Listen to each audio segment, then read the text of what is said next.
Okay, hello and welcome to the Games Etc. podcast, the monthly Games Club podcast where each episode, a different guest and I talk at length about a game of their choosing. With me this week is Jared the Playing Field, currently a level designer at Deck 9 and also a sometimes YouTube video maker, who has chosen for us to talk about SimCity 3000, the third major installment in the SimCity franchise, released in 1999 by Maxis.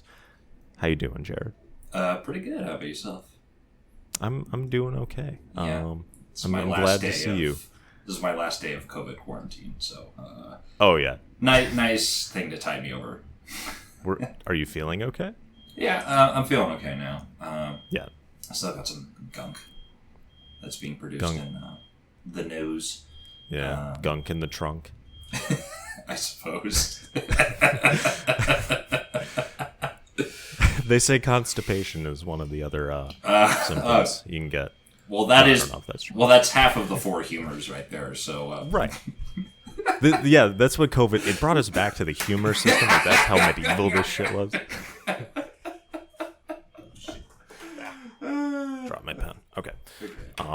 Well, Jared, you said you have a little ditty to play us on the bass. Yeah. You got there. Well, yeah, one of the things that I don't think we'll talk about it too much, and I do think it's a shame because SimCity 3000 is full of bangers. Great fucking soundtrack. And so, I don't know, I just kept hearing the same theme over and over again, and I just wanted to add my own little rendition. So, and I've been getting back into bass playing recently, so here we go.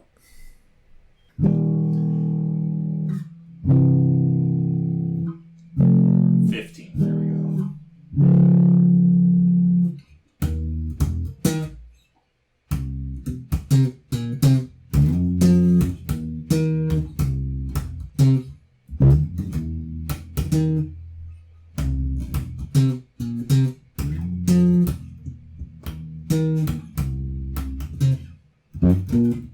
Yeah.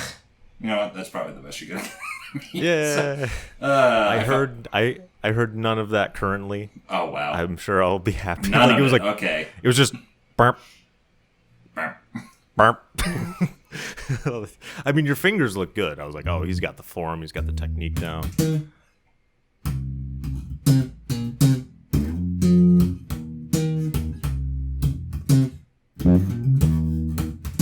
That's better.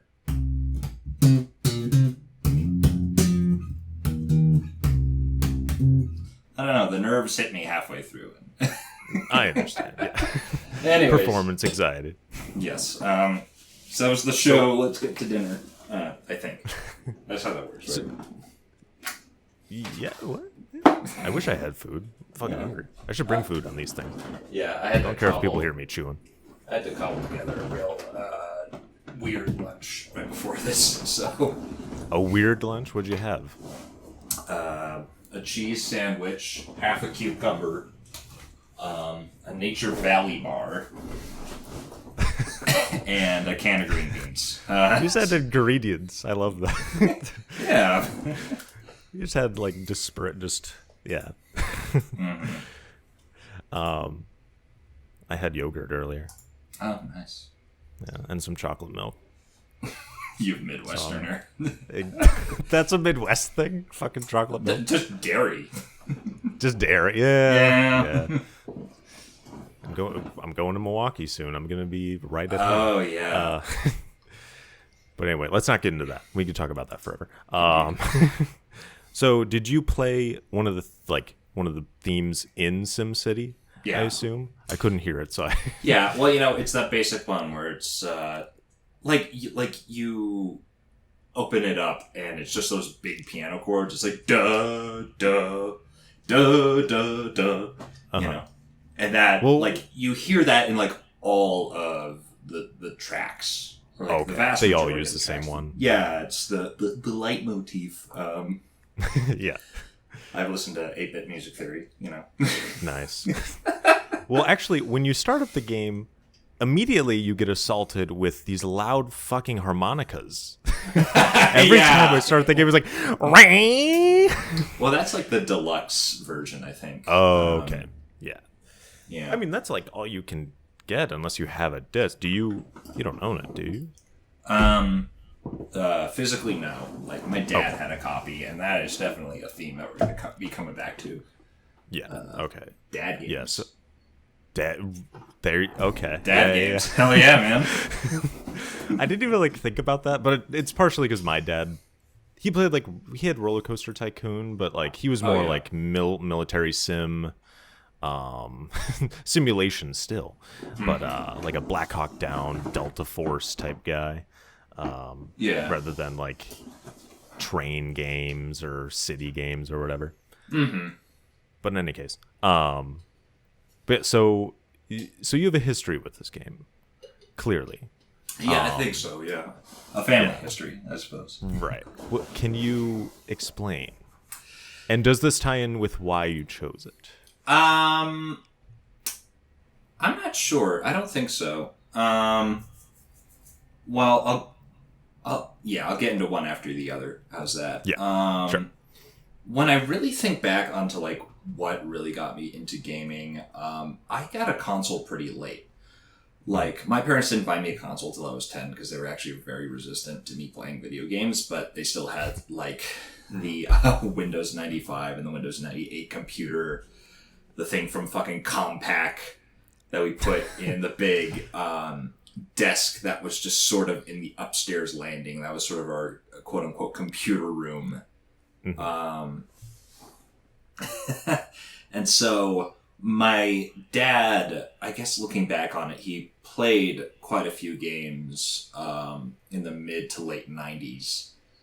And so it was very interesting seeing that evolve, because quickly it was just sort of like, I know my dad was really interested in architecture at one point and was also interested very much in city planning, and he still kind of is, but just sort of as like a hobbyist or not hobbyist, but like a passive enthusiast, I suppose. He buys he buys those like magazines full of like architectural floor plans for particular houses, and you can like send in like $5,000 or whatever to get the blueprint that has the actual measurements on them and all that. Has he done that? No. Okay. No, we don't have money. We just have the magazines where they just show them to you with the photos and like the mock-ups. Is it like famous houses, like a No. Frank Lloyd Wright type thing, or just any old kind of? Yeah, it's any old house. It's like if you're in the market to build a house, Oh. And it's just like, well, you can get the plans for this model, and then you can hire people to build it on this land that you've purchased. Interesting. And so he just looks at it as like just a casual, like, oh, this is interesting how this is constructed. Yeah, yeah. Yeah, similarly, we also had, for a while, some sort of architectural software where you could actually just build houses and blueprints for yourself, and there was a 3D first-person mode where you could actually kind of walk through what you had built, but it was like extremely tedious because it was like one button equaled one step. So I would have to keep pressing like the page up button, yes, to move forward. Yeah. That's like QWOP. The first QWOP was an AutoCAD fucking software. Yeah. Honestly, it might be. So, yeah. He was really interested in a lot of that, and I think just because of that overlap and just because we had a computer, we had a lot of the SimCity games. And I remember we had 2000, we had 3000, and we actually had SimCity 4 as well. Yeah. And I remember playing all of those just because my dad had them. And there were quite a few other games that we got, like a lot of the edutainment games from that time as well. Like I kind of grew up on that. And then it was very funny because there were a lot of really weird spin-offs to SimCity in the late 90s. Yeah. And one of them ended up being the Streets of SimCity. And then my parents were like, wait, this has blood in it? No, you can't play that. And then that kind of became the sort of restrictive censorious era of them. Like, they actually...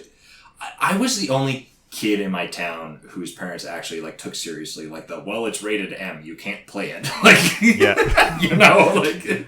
That's, yeah. I mean, like, my parents... It was mostly Grand Theft Auto that they didn't like. Like, my dad played Half-Life, and I think they were like, oh, it's kind of sci-fi-y, like, there's alien blood. You can also jib humans, but it's more about killing monsters and soldiers. I guess they hate soldiers.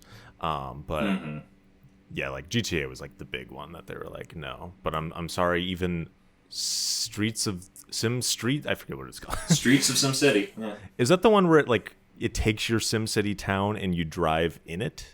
Yeah. Well, I mean, you can. Right. Like, they have a bunch of pre-made maps, but that's one of the ones, along with SimCopter, which I did also play, where you can literally just go, like, export your SimCity 2000 map. Yeah. Yeah, which I think is really neat. I saw the helicopters in SimCity 3000, and I'm like, that could be me. Absolutely. Maybe. I don't know if 3000 was compatible. And SimCopter was just way too fucking complex for me. Really? Is it like a literal, like, flight simulator kind of game? Kinda, and then, like, there are points where you literally can get out of the copter and walk around.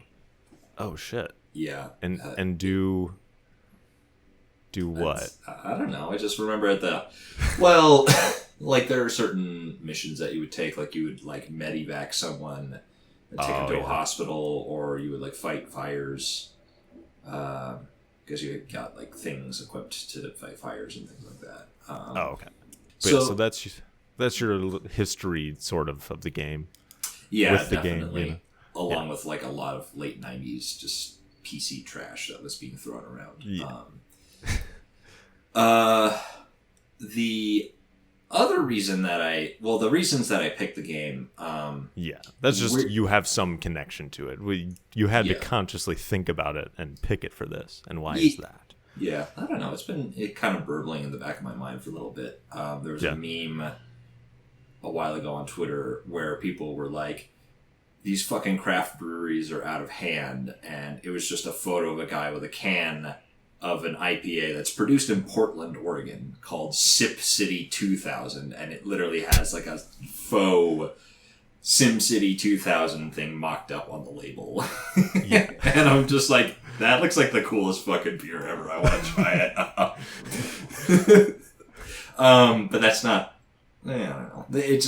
That's why it was on my mind. I was thinking about so many games. Like, truly, that is why it's on your mind. Oh, yeah. But, like I was thinking, do we, like, typecast me and go with an immersive sim? Do we, like, do something that I haven't played before to get it off the list? Like, I was thinking of, like, The Void by Ice Pick Lodge. Or some meme pick, like, I've been getting back into fucking RuneScape for the past couple of months. Yeah, I was just like, well, what would happen if we just played RuneScape for a month and talked about it? Like, how far can I get in RuneScape in a month? I guess I'd pay for the... Is it paid still? I know. Well, I mean, there's a free version, and then there's the membership where you get access to I mean, I'd want the membership. So make cool, like, better pizzas and shit. Like, that's what I'm there for. That is very true. By the way, I still have a bit of a cough, so my apologies if that comes through. Gotcha. You're good. My apologies to the audience. Fuck them. But really, you specifically asked for a game that we could finish and then talk about within a reasonable amount of time, like a month. Because I think you asked me like a month ago, or maybe even a little more than that. And I, being my contrarian asshole self, was just like, what if I picked a game that you just can't finish? Like, literally, it is structurally impossible within the game. Which brings that works, yeah. Yeah, which brings me to my little theorem that I mentioned to you. I call it the Tetris rule, where if you have some grand proclamation about games, I've noticed this. I've seen some people who have made very bloviating statements about the nature of all games, and then I think, this doesn't apply to Tetris. And so I was just like, I would ask these people, like, what about Tetris? And so there was someone who said something along the lines of, well, game reviewers need to finish the games before they can actually review them. Otherwise, how can they review it completely? And I'm like, well, what about fucking Tetris? You don't finish Tetris. You'll never finish Tetris. Yeah. Exactly. Someone else said something like, well, the story is the most important part of the game. And I'm like, Tetris. Yeah. Tetris, guys. So I think that SimCity similarly fits those two rules. And I just thought about, like, how do we evaluate this when there's not, like, a narrative or a complete arc, or there's not even a moment of, like, completion that we can achieve? Like, how do you assess a game like that? And I think that's really interesting. Yeah, and I guess when I said that to you, it was more just like, I mean, one, I didn't think you'd pick SimCity, I guess, but also just something that we could do and talk about at length, and like with more breadth and depth, and like, can we cover that in a month? Like. Yeah. What's a really long game? I don't know. Fucking like a JRPG. Like maybe we don't have time. Yeah. You're working. I'm working. That's yeah. No Final Fantasy VII. Right. Exactly. That was the only thing. But I mean, this works too. Like we're able to, you can do short sessions if you want and like play it as much or as little as you want. And you get a decent amount of experience. It's not like, I got to do this quest and it takes fucking how long and you didn't see the arc through to the end or whatever. Yeah, I will say, I maybe, and I apologize, I maybe put only like 10 to 12 hours into the game. Oh, that's partially fine. Because it gives me stress to play this game. Oh, God, yeah.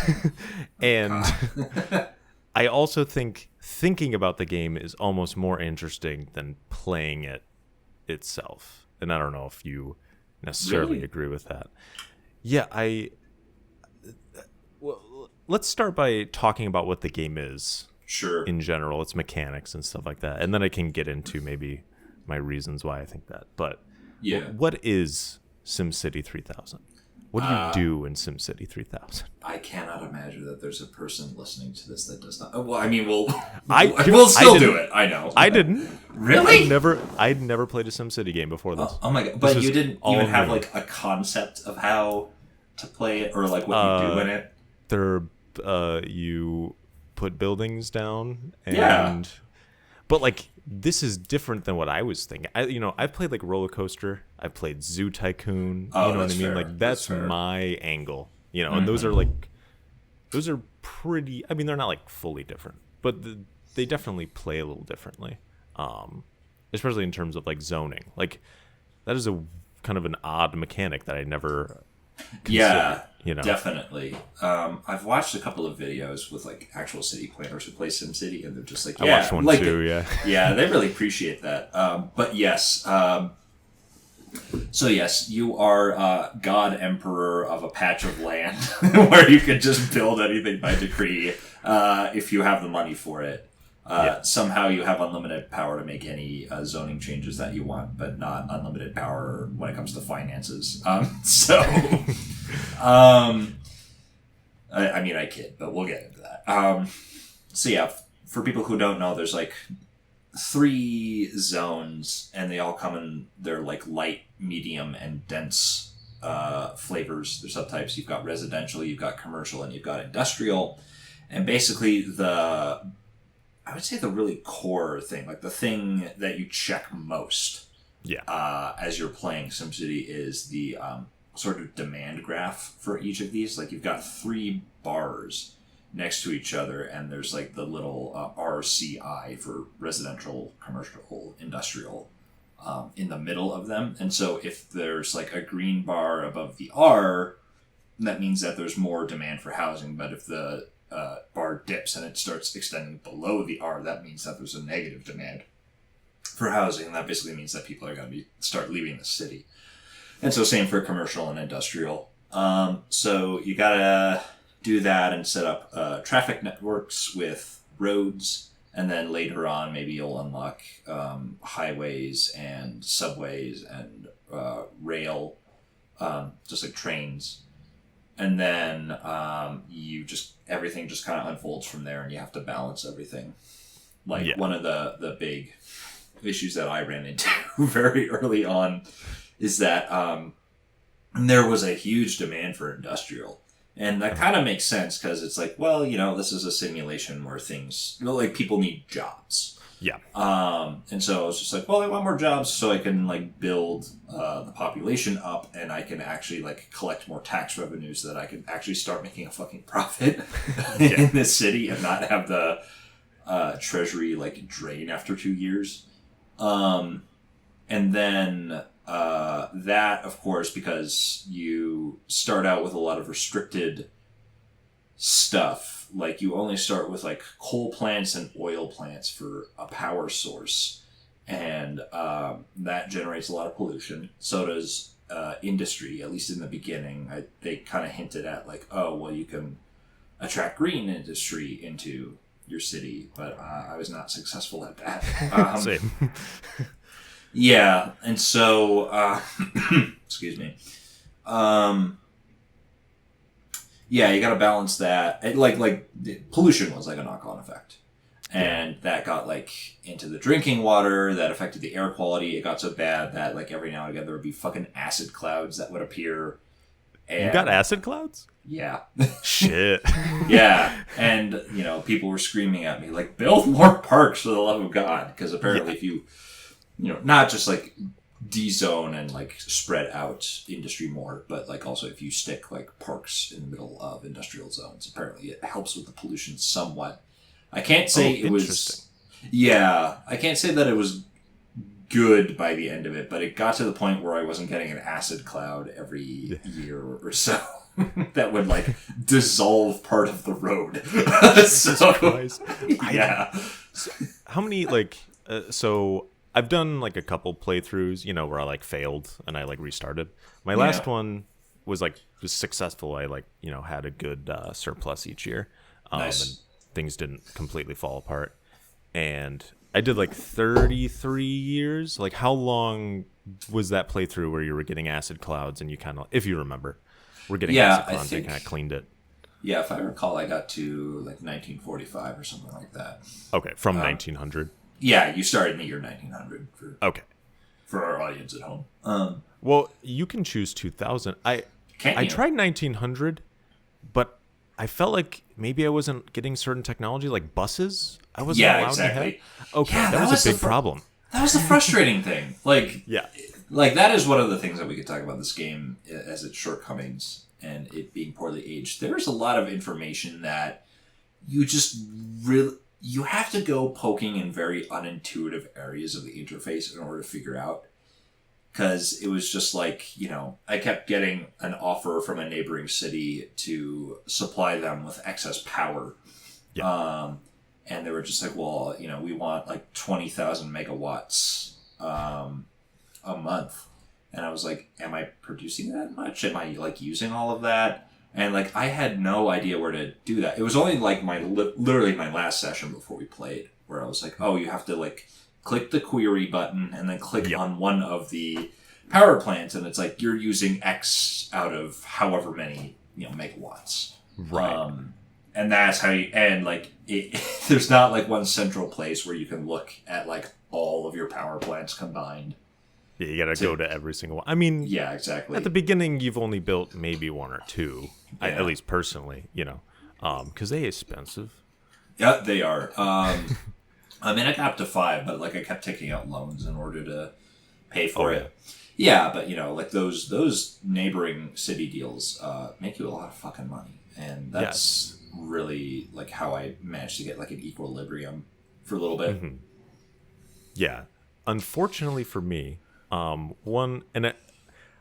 So I think this is a good point to stick on the critiques. I think the game is enjoyable, but it's old, and there are some quality of life improvements that could be had. Mm-hmm. I think it is hard to know exactly like if things are working or like how things should work. Like especially at the beginning, like getting power to certain spaces and water, it's like really finicky, and you have to unpause, which is kind of concerning to like get like water going somewhere or power. Oh, like you don't know until you've waited a bit, and you're like, is it working? Okay, now it's working. Yes. That's a weird like quirk of it. Yeah. But something else for me was when I at least my last playthrough, I would try and sell water and electricity to other towns. So in the game, for those who don't know, you have your square where you're built, and then like there's invisible other squares, like, you know, the other sides of the square, right? Like one side would have a town, the other would have another. And you can do deals with them and sell them like power, water. You can buy their garbage or sell them your garbage, right? Is that? Yes. Or is the other way around? Anyway, garbage is exchanged. I think those are the three main things. I don't know if there's others. The political economy of garbage. Yes. Dude, I had so much. My landfill was massive. I was like, just keep it coming, baby. More every year. But anyway, when I would do those deals, for some reason they kept failing. And when you stop supplying someone, they charge you a certain amount of money, like for canceling that deal. And it kept like it kept repeating the termination. Like I was like, okay, give it to them. And for some reason, I wasn't supplying them. Either I didn't have enough, which I don't think was true. I had a lot of water pumps. I had really like 2 or 3 coal facilities. So it just kept canceling. So I kept paying the money, and I would redo it, and then it would cancel, and I had to pay them more. So like I could have gone bankrupt if I kept trying to do that. I stopped, which like I was at a point where I was getting enough tax revenue, I think, but still that was like a frustrating little moment. I don't know if you've ever experienced that. Oh yeah. Excuse me. Yeah, I did. Yeah, specifically it was like with the power deal, and it just kind of sucked to see that across the news ticker and be like, wait, what the hell? Like, I wasn't supplying enough power. And of course, like, then you have to like go and like monitor this stuff. And of course, the difficult part about that, I think, is like let's say, for example, that like you have enough power to spare, like you have enough power to produce and like sell it to your neighboring town. And then you just go and you with all this money you've got, you're like, okay, well, let me just like zone a giant residential area so that we can move more people in, and then they move in. Well, your power consumption goes up, but it doesn't really tell you by how much, and there's not like a graph of it to be like, hey, by the way, I don't even know like per square what that would be. Right. Yeah. Is that in like the fucking book they gave know. You with the game? Like, the old manuals. I remember those. You know. Yeah, like how in depth was this man? Like as I was playing, I was like, I'm sure this isn't a fucking manual. I need to be reading something. And like they've got in the game, they have advisors for different aspects of city management. Like you know, like departments. Yeah, exactly. Yeah. And they'll tell you tips to those at home who don't know. But like you got to go in and like read all these little different fucking like things, and they don't tell you like how to do certain things. Like they don't tell you the mechanics. They're just like, you should do this, and it's like, okay, how do I make a farm? Like, no fucking clue. Oh no, I had to fucking Google that. Yep. Same. It's and even then, they're a pain in the ass to like pop up, and like other like small industry would appear in like 1 or 2 squares in the middle of the fucking wheat field, and then it would become too polluted for the farm. Polluted itself. Yeah. It's like you've got the Smogo-matic in the middle of the wheat field. Yeah, exactly. It can't fucking work. But I'm trying to think of other things. I think something the game could benefit from. So, like, when you play something, you're committed. There's no going back. There's no, undo. You've spent that money, and demolishing it costs money. Yes. And, like, that's realistic, right? Like, I get that. Like, it creates some stakes in what you're doing. But I feel like the game could have benefited maybe from, like, almost a blueprinting mode where it's like, here's how much it would cost to make what you want to make. And then, like, you commit to it afterwards or something. I don't know if other games have that. No, definitely. I think that it's not quite the same. You can kind of do that, provided that, like in Oxygen Not Included, I played a lot of that over the past few months. Oxygen Not Included, there, as long as your little like guys, your little duplicates can't actually get to the place where you're like kind of sketching all of this stuff out, like you can do that. And it's a nice little feature. There's also just sort of a free build mode that you have where you can like test things out and actually see how some of the systems work before you like put it in like a survival context. Yeah. Okay. Yeah, that'd be really handy. I'm trying to think of. I don't think City Skylines has that either. That makes sense. I mean, that game sounds very of this ilk of SimCity's lineage, right? Am I mistaken? Yes. Oh yes. Yeah, that makes sense. So like it's like chess. It's like you put your piece down, you got to live with it. But it's like, dude, like I can't experiment. I don't know what the fuck I'm doing. This is my first time.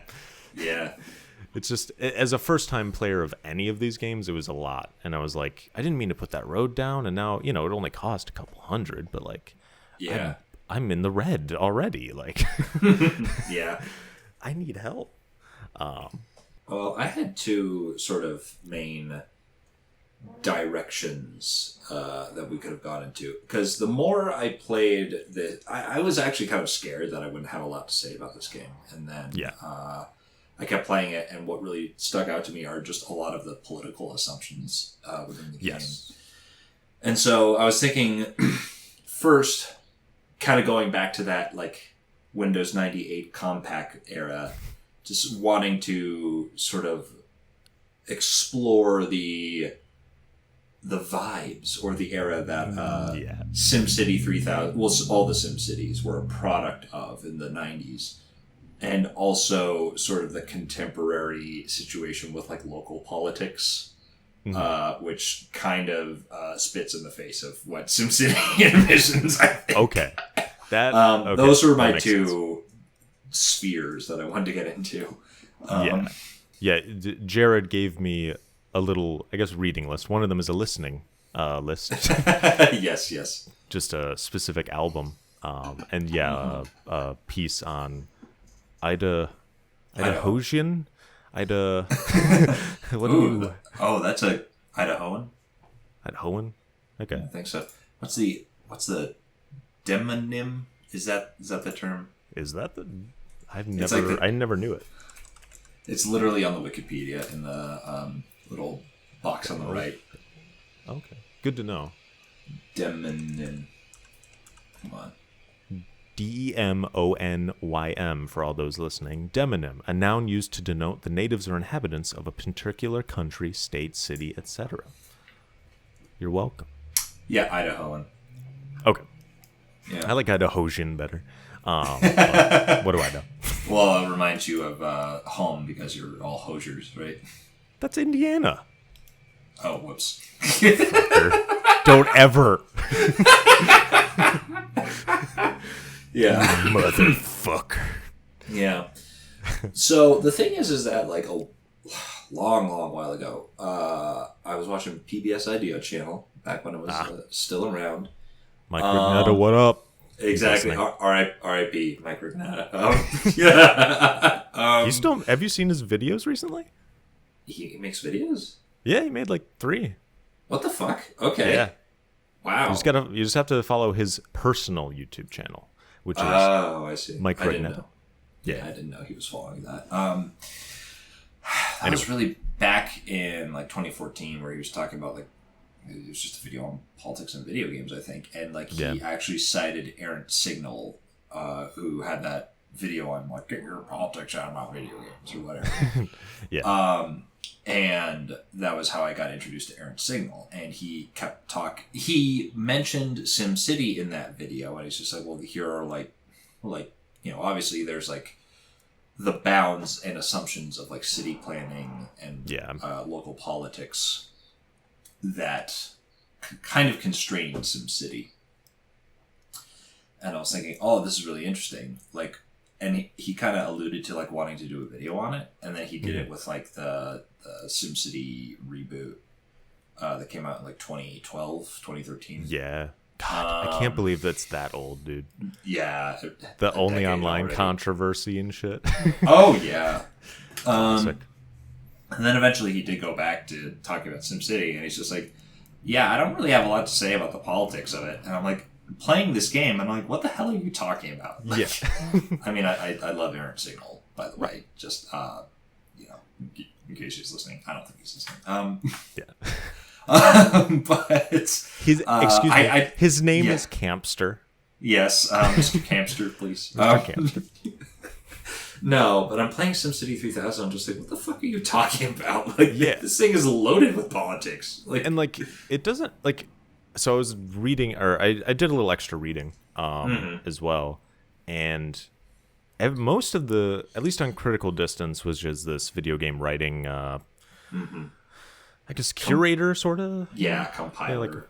Yeah, right. A website that does that. So it's a weekly thing, and you can search different stuff on there. So I looked up SimCity, and like most of it was about sort of the politics of its urban planning style and stuff like that, and just how the game plays. So like this isn't untrodden territory. Like there are things to speak about, and one of the things that I read about was, and this is sort of the I guess the inspiration for SimCity as a whole, is this book called Urban Dynamics. Yes. By this guy Jay Forrester. Yeah.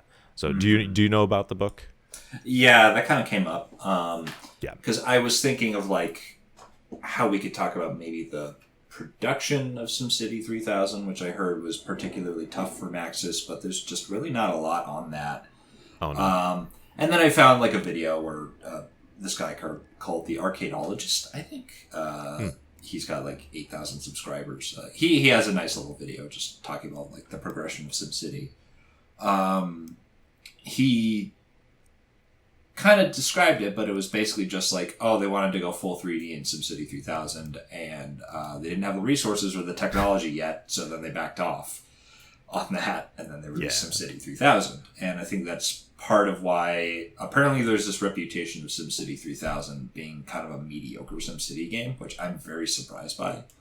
I mean, it's like an iterative, how much greater is? Well, I'm sure 2 is like a lot better than 1 because it's like, I don't know, but still, like, is it that big of a deal? Maybe at the time, if you paid $60 for this new version, you'd be like, what the hell?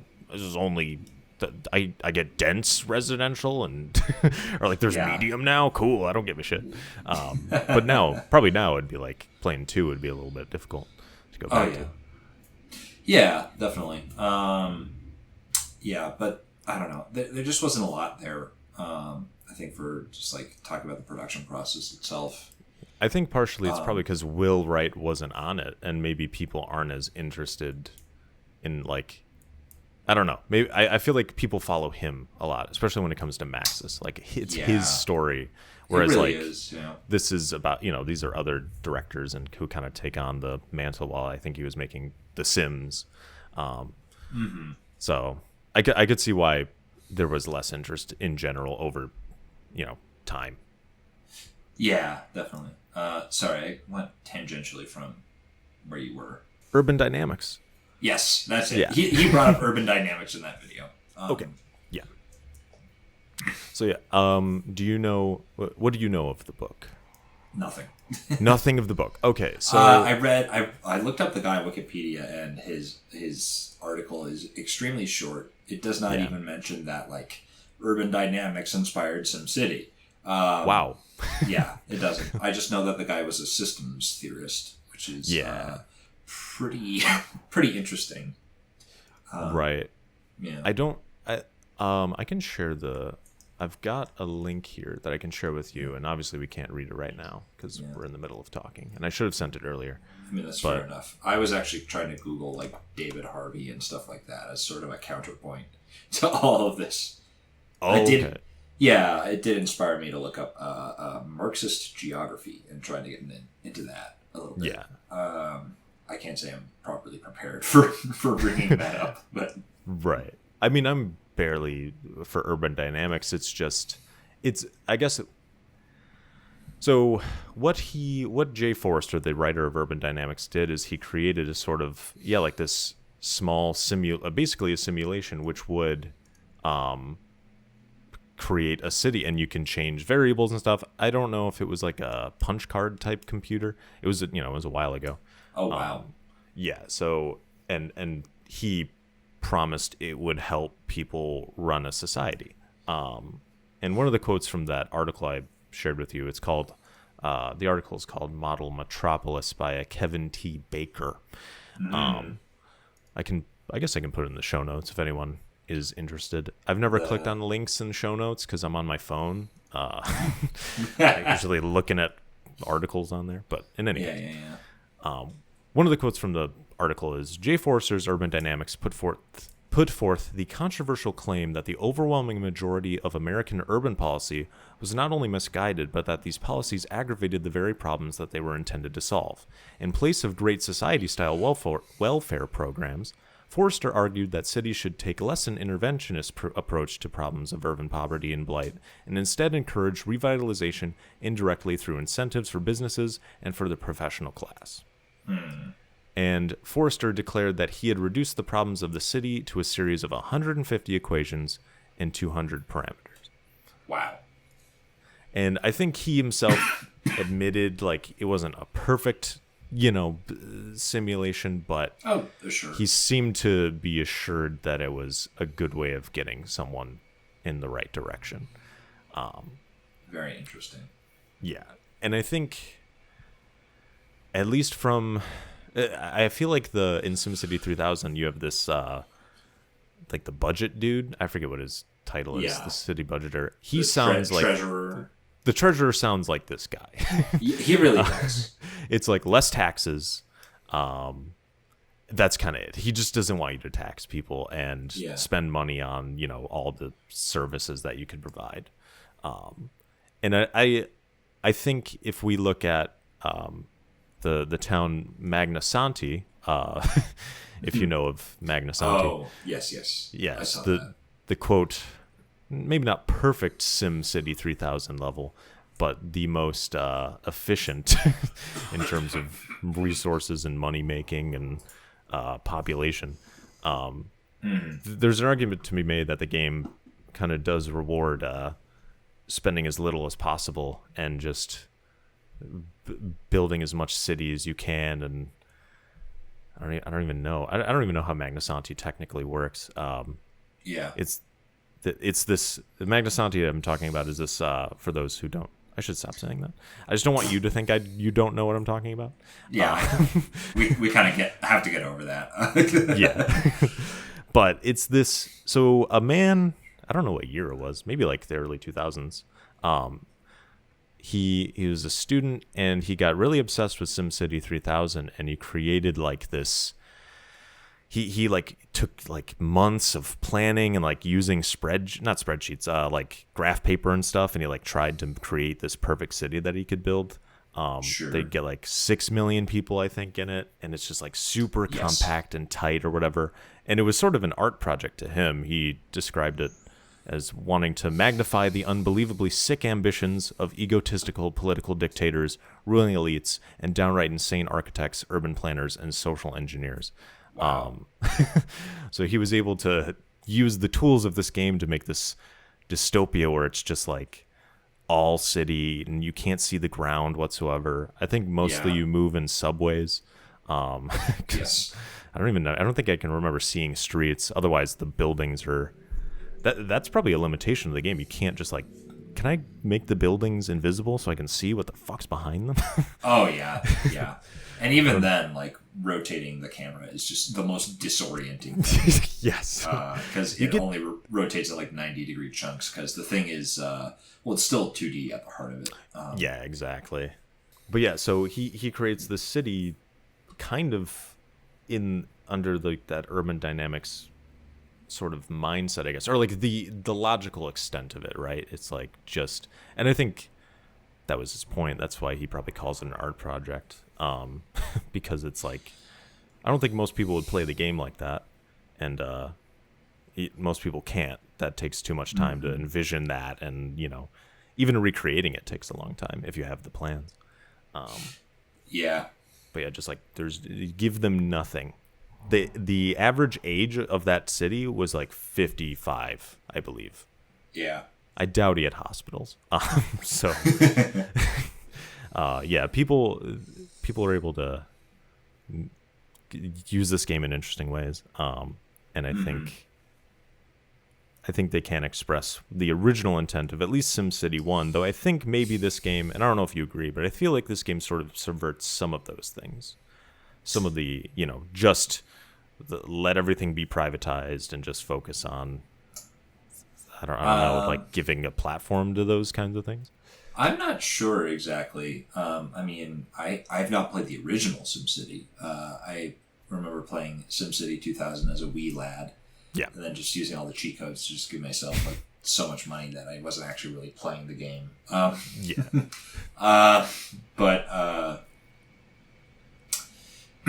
I don't know. I disagree because I think that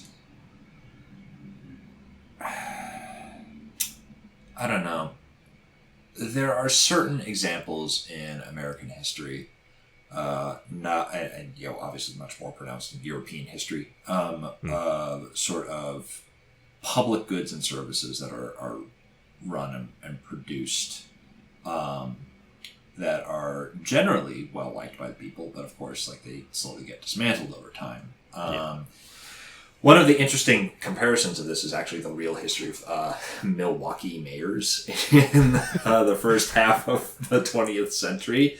Because I don't know if you remember that joke from Wayne's World, where they go backstage to talk with Alice Cooper, and Alice Cooper is like surprisingly erudite and sophisticated. And he's like, and like it's a show in Milwaukee, and he's just like, well, Milwaukee is the only major American city to have elected 3 socialist mayors. And Wayne is just like, this guy knows how to party. But here's the funny thing, that's true. That's actually true. And I watched a little documentary on YouTube about it a couple of months ago, just on a lark. And it was really interesting because, well, first off, I guess the concept of like itemized budgets for cities was not really a thing, and like the first socialist mayor of Milwaukee actually introduced that. And so he was just like, okay, so now we actually know where all the money is going. Now we can actually keep track of corruption, and now we can actually use the surplus that we're going to get to build public goods. And the thing is that they were referred to as the sewer socialists because they literally built the sewer system in Milwaukee.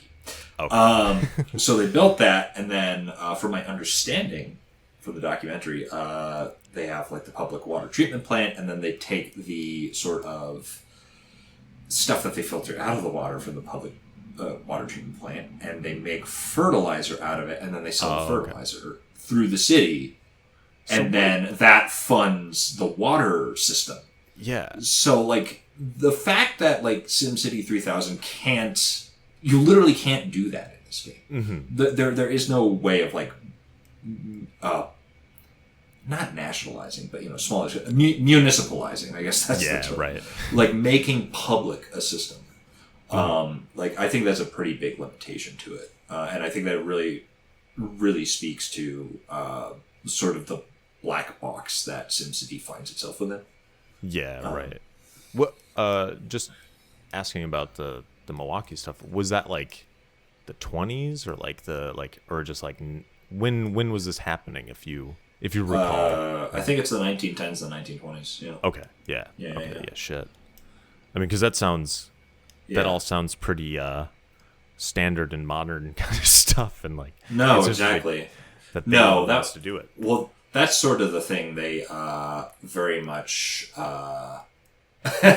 In that documentary, they repeatedly compare Milwaukee favorably to Chicago at the time, so like that might be a rough watch for you. I don't know, but we're just talking about sort of like open sewage lines that were just kind of around the city in, I think, Chicago and Milwaukee, if I recall, but then they like closed them up and made like a self-contained sewer system for Milwaukee. Which, obviously in Chicago that has also passed eventually, but... What are the public goods in SimCity 3000? Like, what does you as a city have control over? You have, like, the police and the fire. You've got... hospitals, interestingly. Hospitals, yeah, right. Which is weird. So we want to do that. You got the hospitals, schools, obviously, and university. Yes, which is also very good because I know privatization of schools has been a thing for the past several decades at least. Yeah, right. So I mean, I know, well, private schools are pretty expensive, and they're usually Catholic, at Yes. least in Chicago. So, like, not Oh, most yeah, people yeah, aren't going to them, but it's a thing. And people go just for the prestige, even though they don't learn much more than we do, and it's laden with God anyway. So it's like, it's just, you don't need to go there. Anyway. But yeah, I get, it's interesting that, like, you get to choose. So in general, power plants are a state-run thing, or no? Like, because like I No, think of not like ComEd, necessarily. right? Like that's at least in Chicago. Like ComEd is the company that runs the power. Oh yeah. So it's like it's interesting that we get to choose where it's built and where it's run. Like, maybe is there a like I guess probably a communication between a company and a city. I don't know if we know that.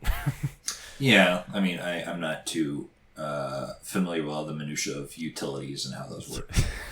Right. I do remember back in Vermont when I was growing up in Vermont, New Hampshire, that there was a really big controversy with this place called Vermont Yankee, which was a nuclear power plant. Because I think, like, part of it was, like, it was just kind of crumbling. Oh, yeah. And it wasn't being, like, we weren't able to, like, upkeep, to, like, maintain it. Yeah. And that goes back, like, a few decades, I think, where there was some sort of federal bill that was like, well, we can't build more nuclear power plants or something like that. And so, like, repairing them and maintaining them, or even just replacing them with new ones, just became like a nightmare, if not impossible. And of course, there were things that were detected, like wastewater from the power plant was detected in, like, some of the rivers in Vermont, and there was a whole controversy and, like, a local movement to get that shut down, and they succeeded eventually. I think it's been like a decade or something like that when, like, it finally got shut down. Oh. And of course now we're in a position with climate change. That's another. Well, I mean, it simulates pollution. Yeah. But not but we're degrees or like not temperature changes or like climate. Yeah. There's acid fucking clouds, but yeah, there are, buddy. But yeah, I think that like we're in a situation now where, like, we're trying to, like, get as many solar panels and wind farms and hydroelectric dams up as fast as possible, or, like, we want to do that rather. Mm-hmm. And the thing is that, like, if we had kept, like, nuclear power plants, or we were able to build them more, we would be in a lot better place than we are right now. Yeah, get some, like, at least some, like, federal grants or something to, like, keep them up. Because, like, obviously if you're, depending on the size of your town, they're not able to upkeep, because it's a fucking nuclear reactor. Like, that's probably not easy to to fix. You gotta pay special people who know about that. Oh no, yeah. I'm curious, who would be qualified to even work? Like, how many nuclear power plants are running right now? And, like, what are the numbers of people who could work on them? Like, I feel like it might be a little fucked there. That's the thing. Although, very interestingly, I know that there are still places that are engaging in research with it. I've heard from some of the science YouTube channels that, like, they're exploring using thorium instead of uranium, which is apparently a lot safer. And very interestingly, one of the places that's now investing in that is the fucking University of Idaho. So we'll say goodbye to that shit. Yeah. Oh God, we'll get to that, folks. Yeah, we will. But yeah, okay. Wait, how did we get here? What? Oh yeah. What public? What in SimCity? What do you have control over? Because like. So the game is, like, mechanically about putting zones, and, like, you basically have no control over what's in those zones. You can demolish, but that's, and I guess if you finesse it, you can make sure that farms are built somewhere, but that's kind of it. Yeah. I guess you can set ordinances to promote green industry, but both of us didn't have success apparently.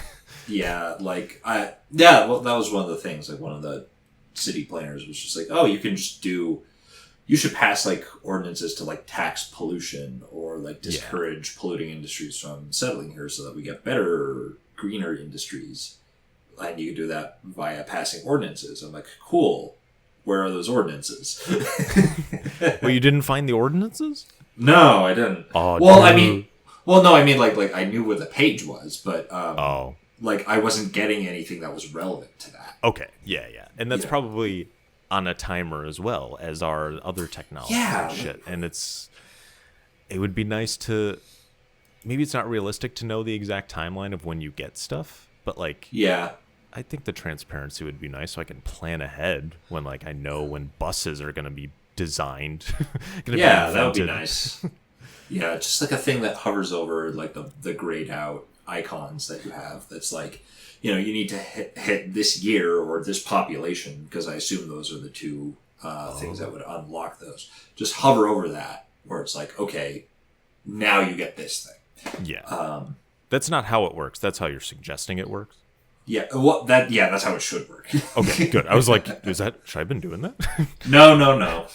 Okay, good. I'm not that oblivious. But yeah, so I'm trying to think what else. Yeah, you don't really control your zones too much. You kind of, like you using taxes and ordinances by spending money, you kind of can sort of guide your town, but there's not super direct control beyond that, like the commercial district. And you can't even, as one city planner was talking and video I watched, he was like, you can't control like the height of certain things. Like, there's a lot of minutia you can get into. And obviously, like, it's a computer game from the 90s. I don't think they could fit all of every single, like, billboards can only be 500 feet, 50 feet high. Stuff like that. But I'm trying to, and like water you kind of control, but you don't charge people for it. That's also something. Like, you don't get money for the utilities. Right. Like, are people paying for the utilities? Who knows? Yeah. Same with electricity, I suppose. Yeah, right? You're just giving it out. Yeah. Also, I'm sorry to get into like mechanical bullshit, but like, you don't have to water your power plant, which is weird. You don't? No. What the fuck? Yeah, I never do. It's unnecessary. I had a nuclear reactor in the corner of the map. Did not touch it with water. No need. Mm-hmm. Like, it feels like power plant is the first thing they expect you to build. Yeah. That is like number one. And like, it is working immediately. You don't need water. You don't need a pump, because obviously the pump needs the power plant, right? Yeah. So that's an interesting relationship there. Circular dependency. Right. Something else that was interesting. So when I was playing the game, I watched a speed run to 1 million population. It was like an hour long, and I didn't watch all of it because like I kind of got the picture after 30 minutes. But like some of the techniques they use, I copied so I could play better because I needed some guidance. And one of them was they would create for themselves like a 2x2 square of water, and they would completely surround it with pumps. And like that fed their city the entire game, and it did not get polluted because it was off to the side, and it did not drain in any way whatsoever. Yeah. So like, oh god, especially being in the Southwest now, like that's oh boy, that's not a thing. Yeah. You're going up to the mountains, getting snow and putting it in your cup and walking back home and drinking it. That's what you need. Yeah, that's your fresh water. No, but yeah, it's just interesting.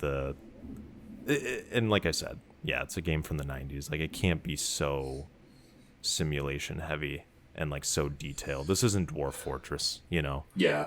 No one can do that.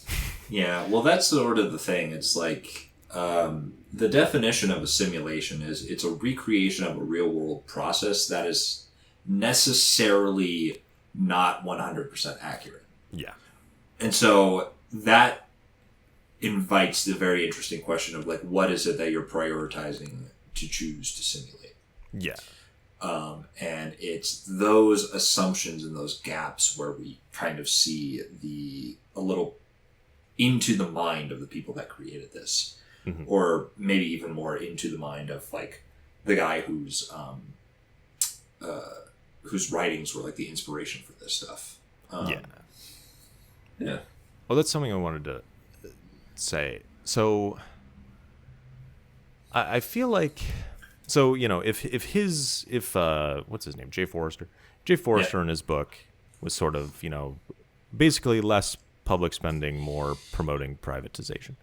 I feel like the game, and you said that you kind of disagree, but like, you do get the opportunity to build all these sorts of things, including something like a hospital. And maybe I feel like if I had a critique, it would be maybe this game is, if not critiquing what Jay had originally... Jay, what up? Jay, my boy. You fucked up. You wrote a shitty book.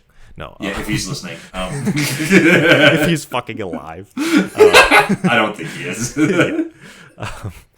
But if not completely refuting what he wrote, then like kind of changing it and maybe liberalizing it a little bit if we want to go that direction. Like you have public hospitals and you have these things, and I feel like you have all these advisors that are sort of pulling you in different directions, and I feel like on some level you probably can successfully run a decently sized city while having these social benefits going on. Mm-hmm. Do you agree? I don't know. I'm really not sure. Mm-hmm. Yeah. I mean, you do bring up a good point in that, like, clearly, like, healthcare is overwhelmingly privatized now in America. Yeah. And school privatization has been a sort of pet issue for the right for quite some time.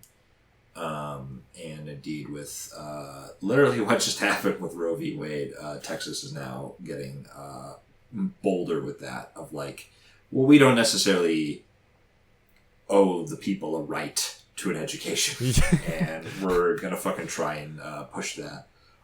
So I guess in some senses, like, it's not a complete like ANCAP fever dream in SimCity 3000, but really I think it is just sort of like,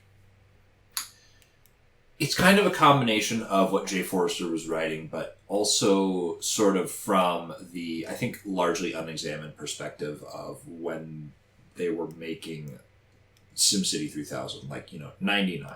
Yeah. Or like 98, 99, of like how they just kind of assumed local politics works, or maybe actually having like a little direct involvement in there of just like, you know, oh, well, this thing is, you know, a public good, obviously, and like you have something to control there. And yeah, I don't know. Like we could talk about like the vibes. Yeah, right. Sort of. It definitely feels like a Death of History kind of game. Oh, absolutely. I mean? Like I was going to bring that up. Yeah, like to segue into this next section, like it is a very apolitical game. There's no local politics. Like, you know, there's little groups that are like, we need light bulbs in the fucking stairwells, and we need like a local like town watch or whatever, you know, like a like a volunteer. Let's throw a parade for our shopping center. Dude, okay, wait. They wanted 4 fucking parades, and to those listening, it's this fucking like 4-minute thing. Like, it stops the game dead in its tracks. The camera zooms in on one piece of your street, and it's this just drum beat. Like, there's no like melody. It's just fucking. And it's a drum beat that doesn't like keep constant 4/4 time. It like clips a little bit out of it, so it's not like constant. It's probably time. Looping because it's a fucking old CD-ROM game. Yeah, it's kind of like the end of what's that fucking 9 Inch Nails song on the EP. I'm not familiar with Nine Inch Nails on the Less Than discography. EP, I think. I just know. What's the first album? Petty Hate Machine. Is that Yeah, one? yeah, or Pretty? Is it Pretty Hate Machine? Either or. Yeah. And the popular one. I forget the popular. Add Violence EP, the background world at the end, where it's just like 7 minutes of like the same drum beat, but it's got like an extra 16th note or 8th note or something like that. So it just kind of, and then it just like compresses more and more as it goes on. That's actually cool. This parade sucks. Like, and they want it every fucking like year or two, and I'm like I'm you're zooming through. You can fast forward the game, and I'm going through years, and it's like again, again, and you can't pass the parade. It has to happen. I don't know if there's a skip for it. So if you want your Sims to be happy, and like in my final playthrough, I wasn't giving them a lot of good stuff. They barely had a park, so I was like, I gotta throw them a bone. So I would just sit there and like do I'd be on my phone while that shit's going. I'd mute the game, wait. Anyway, the fucking parades, man. That really. Yeah. In any case. The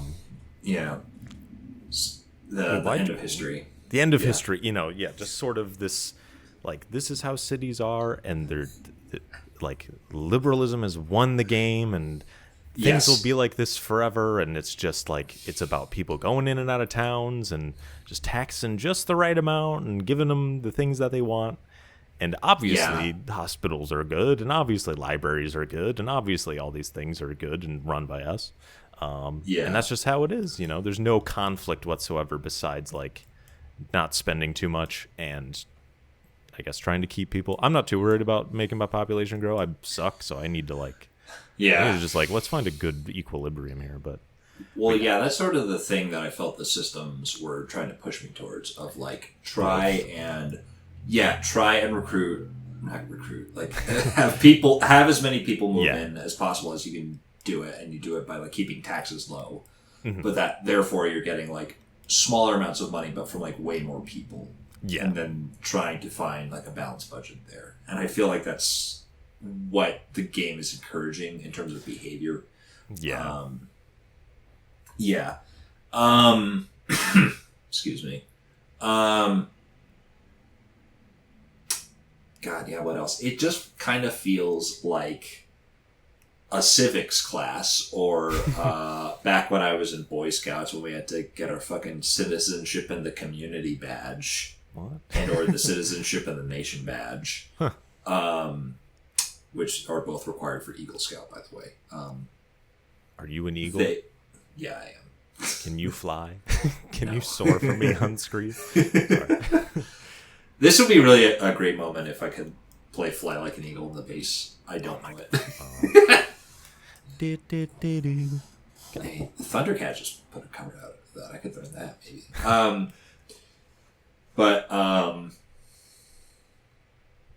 What's it? Yeah, it just feels like this sort of very sanitized version of it. Just like people sort of just come into your local government and like, if you get a concerted group of people together, you can do that. And the thing is that I think a lot of people are reticent to participate in local politics because they're frankly fucking boring. But also just because I don't think anyone actually feels that local government is actually responsive in any way.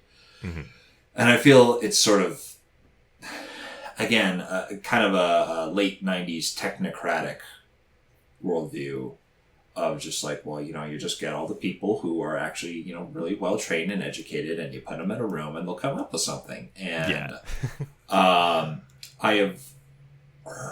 not watched Parks and Rec, but I've heard this critique lobbed at it of just like, it's all about making compromise and, reaching across the aisle, because, there's like the Nick Offerman character who's like really right wing and just resents the fact that local government is doing anything. And like Leslie Knope manages to strike a deal with him because like he's always willing to meet her halfway or whatever. And it's just, I think that we've just seen over the last several decades, like this is just not how it actually fucking works in America. Yeah, like the type of people who are like literal anarcho-capitalists would not s- breathe the same breath as a Leslie Knope. Right. You know what I Exactly. mean? They're the ones posting online about like there's probably just terrible things about Hillary Clinton and shit. Yeah, like Murray Rothbard and shit like that. Yeah, Nick Offerman. I mean, he's like this. He's a lot. That character is a lot. What's his name? Ron Swanson. Yeah. Oh, that's right. He's not real. He's a cartoon. Well, yeah. Oh, did someone speak to you? Oh no, I just heard it started raining. Thank God. Oh, okay. Oh, Yeah. is it droughting? Yeah. Sorry. Well, no. I mean, like we are in the it's like the Southwest is in like a gigantic drought. Yeah. I want you to have water though. Well, thank you. Denver is apparently better than situated than other cities. Yeah. Yeah. Anyways. Yeah. Yeah, because I think that there was like the '90s were sort of like the last time where you could kind of believe that and not get laughed out of the room. I think. Yeah. Like, and again, I just want to kind of clamp down on that like specific '90s aesthetic because like there were like several like eras in the '90s, if you want to, in terms of like pop culture, or several trends going on. Like obviously you had like grunge towards the beginning, and then there was the sort of like Nickelodeon '90s where that kind of came with like bright colors and weird prints and a lot of sort of West African culture that was being appropriated to some degree or another. Like that was also kind of wrapped up with like a Tribe Called Quest and similar groups and things like that. But then there was also this sort of fucking office worker '90s, you know? Like, there was the sort of measure of progress of, like, every building was made out of steel and had, like, floor-to-ceiling glass windows and vertical blinds, and everyone was working on in an office on their fucking compacts and their gateway computers, you know? And, like, I remember looking up Gateway, and they were, like, based out of, like, fucking Sioux Falls, South Dakota, or something like that for a little bit. Yeah. And it's just, like, you could just have a new computer company, like, pop up in, like, the middle of nowhere, basically. Yeah. And, you know, that was just sort of the progress and the sign of the times. And that was sort of the last gasp of, like, American optimism that I think we had right before, you know, 9/11. Right. And I think it's very interesting to sort of pair this game with that time period. Yeah, I mean, 99, like, 9/11's right there. Like, this is the end of history. You know what I mean? Yes. It's coming. Yes. And I think, I mean, generally the interface, you're like, it's like, well, it's very computery. That's not really a big thing. I think the music is very evocative of the times, and I think that's what absolutely get into. Yeah.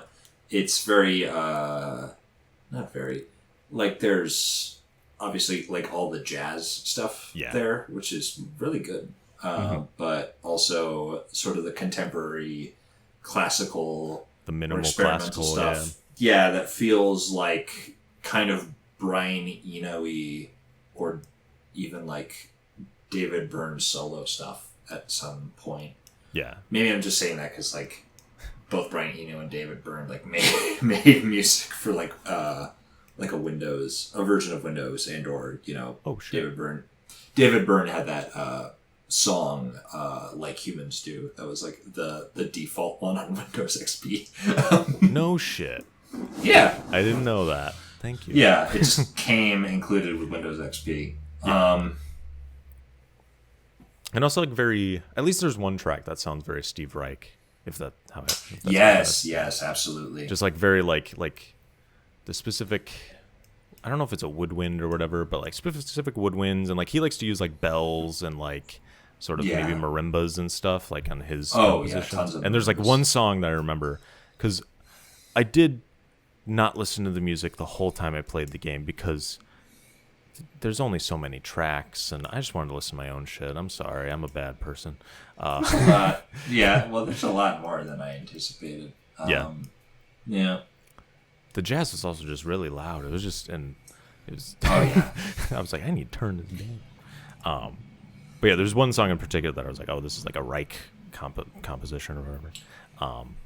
But yeah, and that's why I watched the movie. Oh God, Koyaanisqatsi. Yeah, Koyaanisqatsi. Oh yes, yes. In part because Philip Glass did the music for that, and that's a that's a film where it's cityscapes and like this godlike view of cities and stuff to this sort of repetitious music and stuff. And I don't know if they'd seen the movie, but it feels like maybe there's some inspiration there or whatever. Mm-hmm. Although that movie is critical of industrialized civilization, whereas SimCity 3000 I don't think is. Yeah. I haven't watched it. I've watched the video that Browse Held High did on it. Yeah, right. Which is very good. Yeah. I mean, Browse Held High is just very good in general. Yeah. I don't know. I'm glad that we could just talk about that and appreciate the vibe. The similar thing is that our friend Taylor has this sort of thing in their memory palace for like the fucking eyewitness okay. Children's educational videos where it's like you're kind of going around like a faux museum. Yeah, and it's like 3D animated. That thing is actually sampled on the theme is sampled on the very first track of that album that I sent you, which did we say the name of that? So Jared had us listen to the album Mega Fluid Corporation by wait, what is it? Lunar? Shit, where is it? Lunacast, thank you. That's the artist. And yeah, the first track samples this, and when I heard it, I was like, holy fuck. Like, it unlocked, like, fucking rainy days as a kid, or, like, staying home from school being sick and watching that. Like, it was fucking incredible. Or, like, the time in, like, first grade when they wheeled out the fucking classroom TV and watched one of those eyewitness news things. I loved as a kid, you knew that the TV was in there because you could hear or, like, feel the CRT buzz from outside the room, and you'd walk in and be like, yep, I knew it.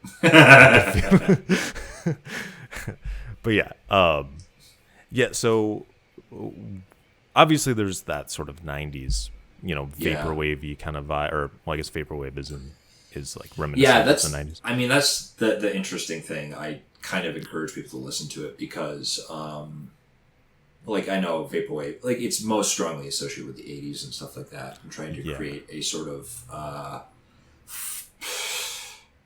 not false, but sort of filtered through memory version of the 80s. And this project was just like, well, what if we did that but with like 90s PC? Like, what if we did that for like the Windows 95 era? And I think it's very interesting. Yeah, no, it's just a good album. I remember I need to listen to more ambient stuff. It gets sort of ambient. The first track, it samples this kids show theme, and it's very like, it's rhythmic and it's like kind of very reverby and big and stuff. Like, there's a lot going on. And there's a couple tracks that have that sort of, as you said, kind of African inspired like instrumentation, like the especially the percussion and stuff. And like the use of like a pan flute. Like that's the pan flute is a classic symbol of co-opted like fucking like indigenous culture. Well, yeah, that's sort of the thing. It's like, it's appropriating stuff from like African culture, but it's all like West African culture most specifically, I think. But it's also sort of used as a very vague stand-in for just like tribal stuff in general. Yeah. Like, I remember, I think like jungles were like, as a kid, like one of the sort of vectors of fascination that you could have. Mostly just because of the animals and because they're all really cool. But obviously, like, there's a lot of conflation of, like, African wildlife with, like, South African wildlife and stuff like that. Mm-hmm. And just sort of South African instrumentation and vibes with South American instrumentation device with African. Yeah, stuff. right. We're just mixing it all together, and it's just like it's Yeah. jungly. It's Mm-hmm. yeah. And it's like no, there's cultures, man. There's people live there. Yeah, to be fair, now that I think about it, that was probably a reaction to like a lot of the world music that got incorporated into like 80s pop. Like Peter Gabriel. I love Peter Gabriel, but he's really guilty of that. Yeah. Yeah, there was this video essay I watched a long time ago that went into the sort of like the world music trends and kind of navigating that, I guess. I couldn't find it though. I forget who made it. I don't think it was someone I watch regularly. It was like a one-off.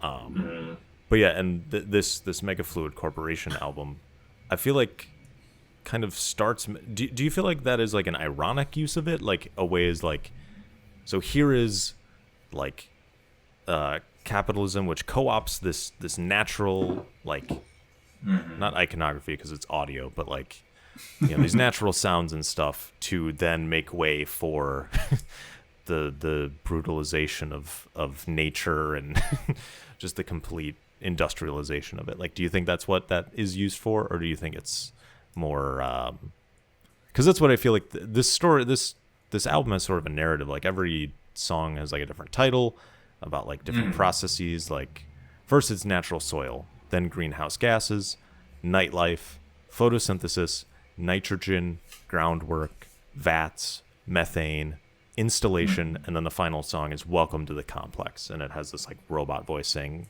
thank you for supporting the Mega Fluid Corporation. So like it slowly loses the naturalistic sounds of like animals and bugs and stuff, and it just becomes like this robotic, like you're hearing like factory working, and you're hearing like buzzers and weird synths and shit. And so it feels like the beginning is like, at least to me, it was, it's like, oh, here's this song, like, representing capitalism's, co-opting of naturalistic sounds and other cultures in order to virtue signal, I guess, and make what they're doing look better than it is, I guess. I don't know if you thought about it like that. Yeah, definitely. I mean, that's the whole narrative of it. I was introduced to this thing, and I was interested, and I kind of listened to it on a lark from. There's this guy named Pad Chennington on YouTube who is very good at like curating like not just vaporwave, but he's mostly vaporwave based. But he is sort of into all of the sort of splinter and subgenres and spin-offs and all that, and just internet music in general. Like obviously, like what's it? The fucking Caretaker. Right. Was it Everywhere at the End of Time? Was that it? I forget. Like the stupid long one, like the 11 hour, 6 hours. Oh, it's only 6 hours. Yeah. Okay. Oh, only 6. Yeah. But yeah, he did a really big video on that, and that's not vaporwave, but it's just vague, like sort of internet electronic music that is just largely being pushed to Bandcamp, Right. And so you get into stuff like future funk, like with Saint Pepsi and adjacent stuff. So like he recommended this, and he kind of pitched it with that narrative of just like this is just like this place that is it's just like a field out in the middle of nowhere, and then you slowly kind of hear indirectly through all the sounds like the process of this thing being built. So yeah, that's definitely part of it, and I guess in that sense there might be a limit to the ecology or a limit to the sort of environmental aspect of SimCity. Yeah. Because there's not really a consideration for don't literally make everything a fucking parking lot, or don't make don't literally pave over all of your green space. And there's a conception of building parks, obviously, but you kind of need something that's a little more robust as well. Yeah, and you're not incentivized to do anything else except make parks. None of the other land is a plus in terms of like there's no natural beauty stat or something like Yeah. that. It's just, oh yeah, no, let's flatten it. It'll cost a lot of money, but it'll make things a lot easier. Let's flatten the fucker and just build right over it. And there's no animals in the game. There's no. Oh yeah. There's no like zoning for like say like a national or not a national, but like a forest preserve or something like that. There's nothing like that. They don't even nothing of that nature comes into play. You can't even like make an ordinance that's like clean up your dog shit or something. Yeah, like no, you're right, because like just like as long as like you're not polluting the shit out of the your water city, and the air, yeah, like who cares? And it's just like, well, that's kind of a very shallow understanding of ecology, I think. It would be nice if you didn't do those things in real life. That'd be a good start. But we intrinsically have incentives for those things because we know that nature is good and provides oxygen and just lives for animals, which are important, and it just does look nice. But the game can't quantify that, or is unwilling to. And again, it's sort of like the very tail end of this sort of like modernist conception of history, of progress, of just like, well, technology is just getting better and better, and it'll just keep getting better and better. Mm-hmm. And so, anything that impedes or gets in the way of that, I think, is seen as anathema to people. Yeah, like just the fact that you have a new technology is something to believe in and of itself. And I didn't think that we'd be getting into fucking crypto here, but but crypto, yeah, right. Yeah. I guess I will say the game is weary of nuclear power.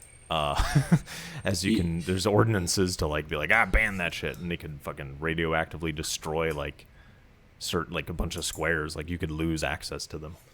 Oh, really? Yeah, I did like one of the instances. So the game provides oh, that's right. Pre-made, I guess, like ready to go sort of what do you call them? Fucking cities.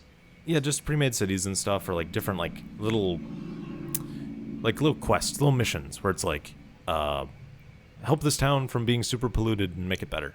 And I did that one, and like in the bottom right corner of the map, like it was all irradiated. There was like little like yellow toxic signs or whatever on all the spaces. So like that apparently can happen if you let a nuclear reactor explode. And not that isn't possible in real life, but it's just interesting that like that's like the one thing that can really go wrong with your power plants besides just general pollution. I guess if you get the microwave beam, which in this game is like a fucking satellite that just captures power. I don't know. It's this magic fucking device. Super expensive, but apparently it's just perfect. It doesn't cause any pollution and it won't explode. No, I mean, I think that there was some hint that like any power plant, provided it's sufficiently old and out of date, could explode. Oh, okay. Yeah. If I recall. Or at least, I mean, I didn't get far enough to actually get any plants other than the coal and the oil. So I doubt. Like, how the fuck is a windmill gonna explode, dude? Like, how the fuck is a solar panel gonna explode? Like, I don't know. Also, did you use the wind turbines at all? I didn't get them. Oh yeah, I don't even know how to use them. Like, it's not very clear. Like, do I need a power line to each of them, or is it a cluster? Like, that's something that they didn't communicate. But anyway, that's another critique about that sort of thing. But yeah, it's just about build like. And that's the part of the growth, right? Like, you just continuously need. Well, you don't need to, I guess.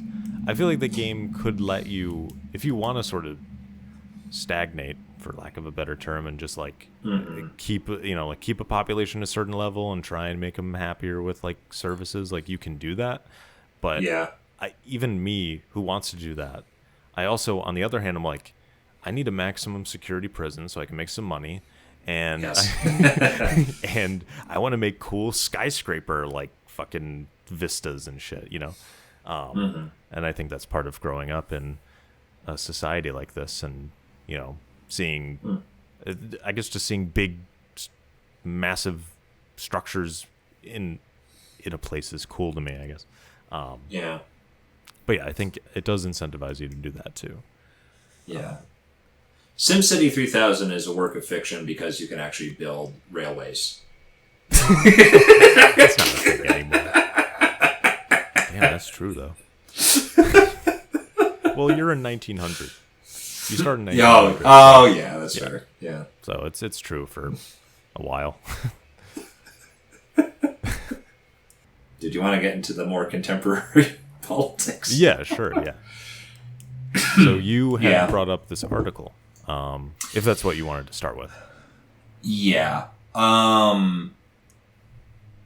Yeah, I listened to this podcast called QAnon Anonymous, which it looks at the QAnon phenomenon from the outside. Yeah. Like, obviously, it's very critical of it, and it's interesting because it's like a weird rabbit hole that you can kind of take from either the inside or the outside perspective. Like, obviously, if you're from the inside perspective, you believe in all this shit, and you're just kind of communally creating this bizarre and extremely broad conspiracy theory of just like human child trafficking by our politicians, but seemingly conveniently only from one party. Well, overwhelmingly. I mean, I think that there are certain Republicans that they don't like. Well, yeah, that's actually true. They really hate Mike Pence. Right. But the thing is that, QAnon Anonymous was, I think while we were playing the game, they actually came out with this episode where they interviewed a reporter from the Huffington Post who wrote this article called Living with a Far-Right Insurgency in Idaho, if I recall. And as it turns out, this has kind of gone under the radar, but in northern Idaho specifically, although Idaho as a state in general, there is a real extreme rightward shift that is happening on the local and state level. And they're talking about literally people who have like podcasts that, deny or downplay the Holocaust, and or people who were involved or attended Charlottesville and or the January 6th insurrection last year, are moving up there, and they're running for local office and are getting endorsed by like local, county, and state Republican parties. And to the point where I believe the lieutenant governor is a person who has like palled around with these people. Yeah.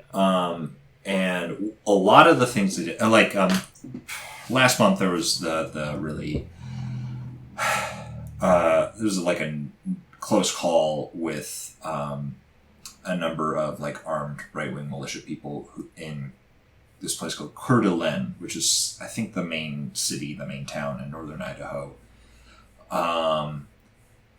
where there was like a pride parade, like a number of people were just marching, and then like a bunch of these guys got pulled over by the cops, and they had like riot shields and blunt weapons, I believe. Yeah. And they were intending to disrupt this pride parade. And that's also very interesting because I actually visited a friend in Washington, in like eastern Washington, like a year and a half ago now. And I just saw a lot of stuff like, it's close to the border with Idaho, so there's a lot of like Idaho license plates and things that are like Idaho Pride and stickers like that. I was just like, Idaho Pride, that's kind of weird. And they're just like, yeah, like Idaho's neo-Nazi territory. Okay. Jesus Christ. Yeah. Which was really sad because I like stayed in Boise on the drive over, and it actually seemed pretty nice. Yeah. But this is very interesting because like we just talked a little bit about like the way that SimCity presents local governance to you. Like you're the mayor, and like obviously it's unrealistic to a degree because like you just have like unilateral control to make any decision about like building or destroying things in the city as you see fit, provided you have the money for it. And basically what happens is just like a bunch of specialized advisors come to you, and they're all knowledgeable, and they're all talking to you about like, well, this is what I think is best for this department. Like you've got, like we mentioned, the treasurer. We have sort of a business development person. Yeah. You've got the police chief. You've got a sort of environmentalist, like an environmental affairs person, and a guy who handles utilities like power and water, mostly, and a public transport guy, or just a transportation guy in general. Yeah. All these people are acting in good faith. Well, yeah, that's the thing. They are all studious, and they they like understand the facts, and they commit to the facts and all that. Excuse me. And the thing is that, I mean, it's not just in Idaho.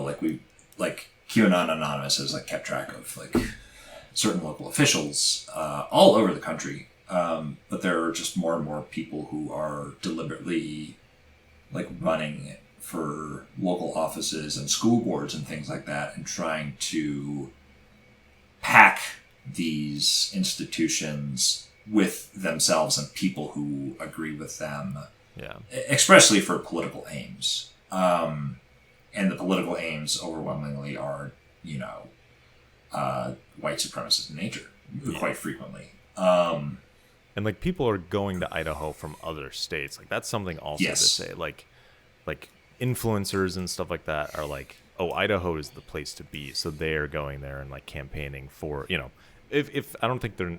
I don't know if people are necessarily running for office there, but they're at least like helping bring support there, from what this article said. Yeah. Mm-hmm. Yeah, they're dipping their toe in the water. Part of this happened, like in Pennsylvania as well, like right after the 2020 election.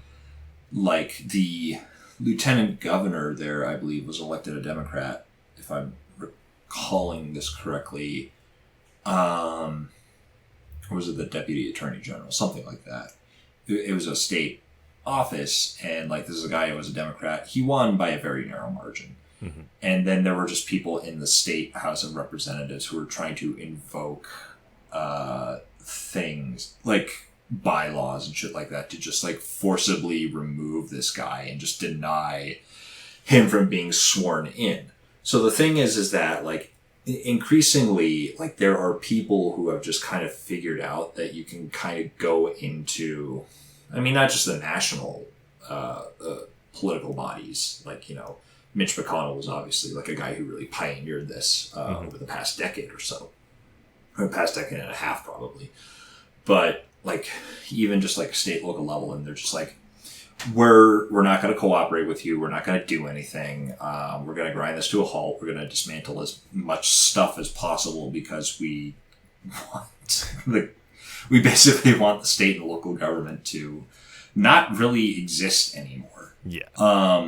And it's like what a Ron Swanson would actually do. Like not just say, I don't want to be here, I'm going to tear it down, then just like work as if you're like, he's doing nothing to dismantle it. These people are actually using the tools at their disposal and just general local ignorance of what's going on to do what they see fit. Yeah, like one of the things about that article and that interview about what's going on in Idaho is that I believe near Coeur d'Alene, if I'm recalling correctly, there's just like a public university. It's just like Northern Idaho University or something like that. And like a lot of the people in the community really like that. And the thing is that it kind of got swept up in the critical race theory panic a little bit. And basically what they ended up, like this far right stacked local government basically kind of dismantled the public university, or like really gutted its funding. Yeah, right. And there was like this, like the one black either senator or I don't know what the state representative was like, crying, defending the school and stuff, and like obviously he had lost, but it's fucking it's just really depressing. Oh yes, and like local people, by the way, like local activists, like getting death threats. Yeah. By the way, and just being like followed and by these like right wing militias, getting like stuff, like left on their car and shit like that. Right. Like the I don't know, the doctor, the state doctor. I don't know the nomenclature, but like yes, who what was it, the Surgeon General of Idaho, I think. Yeah, that makes sense. I think he, if I'm not mistaken, he left because of COVID. Like when that was going on, he like retired. Yeah. Like they pressured him out. Yeah. Yes, I think that's it. And they replaced him with a guy who was just like, yeah, we're not doing anything to deal with this. And so, I don't know. Especially now, like, I don't know. Will Wright initially conceptualized SimCity because, like, a prior game that he made, he felt like the level editor itself was more fun than the actual game. And he was just like, well, why don't we, like, do this to, like, model building a city? Mm-hmm. And, of course, again, it's unrealistic to just give that power into someone's hands, but, like, obviously that's the most fun thing that you can do to give to the player. Like, it presents a vision of local politics that I'm not even sure ever truly existed. Yeah. I mean, certainly I was 5 years old in '99, so like I wasn't in like my fucking city hall or whatever. But it just does not square with everything that we've gone through now, and it really feels like we're in a kind of hopeless position. Well, not hopeless, but it a very difficult position that requires a lot of work and like I mean, I know it's like Idaho and it's often far away from me, but I'm like this. I mean, people are using these tactics in other ways and other places and getting success. It's not just in local politics and stuff, but it's like now I'm worried. Like I do a film club at my library that I work at, and I picked Judas and the Black Messiah, and like I wasn't thinking, like I really shouldn't have picked that because that was. Oh really? I mean, like it turned out fine, but like having read your article, I was like, I'm gonna get some motherfuckers in here like, like calling for my neck and being like, "You fucking Marxist piece of shit! I'm gonna kill you!" Yeah. Just because the movie is very expressly political. It was about a guy who was, you know what I mean? The Black Panthers are, that was a political organization. Yes. But now that I've read that article, I'm like, and even before, I was like, I don't want to get into those kind of topics because it just sounds like kind of cringe. But now I'm like, and as we've seen with libraries specifically, like they are getting harassed, There was one in Iowa that I forget what it was saying, but there was one, like they had an LGBTQ staff and like people are just leaving because they're getting like harassed and people are going to the board meetings and complaining that there's an agenda and stuff like that. So it's sort of similar to just because like gay people work there. Yes. Jesus. Yeah, like 2 or 3, maybe some more. I don't know, but yeah. So now I'm personally worried about my own job. I'm like, I need to, and it sucks. Like, do I go full force and like try? And it's not supposed to be like a political institution in general, right? Like that's kind of one thing. Like, don't talk about politics to the patrons. Like, just be like, okay, and let them move on. But obviously, there's, you got to try and make a stance. And I think the books we buy and stuff like that, we're good at least balancing it. We've got we've got Dinesh D'Souza, but we've got like anti-racist stuff. So like it's a good, mix. I think we're doing okay. It all balances out. But yeah, so it has me thinking about like what could happen with my library, and just as someone who's in a unionized library, that's also something that's like ever present. So. Oh, definitely. Yeah. I mean, the thing that people have been pointing out recently is that a lot of these panics, and that's interesting because I didn't think that libraries were being targeted specifically, but I guess I'm wrong. Yeah, there was even like it was like a drag book reading Yes. That got harassed really hard. Right. Yeah, if you remember that. That wasn't Idaho, was it? There are, I think, several of those that have gotten... Yeah. Targeted, right. Oh, that's right. I think, like, the Proud Boys were outside one of them and just, like, kind of banging on the windows and shit. Yeah.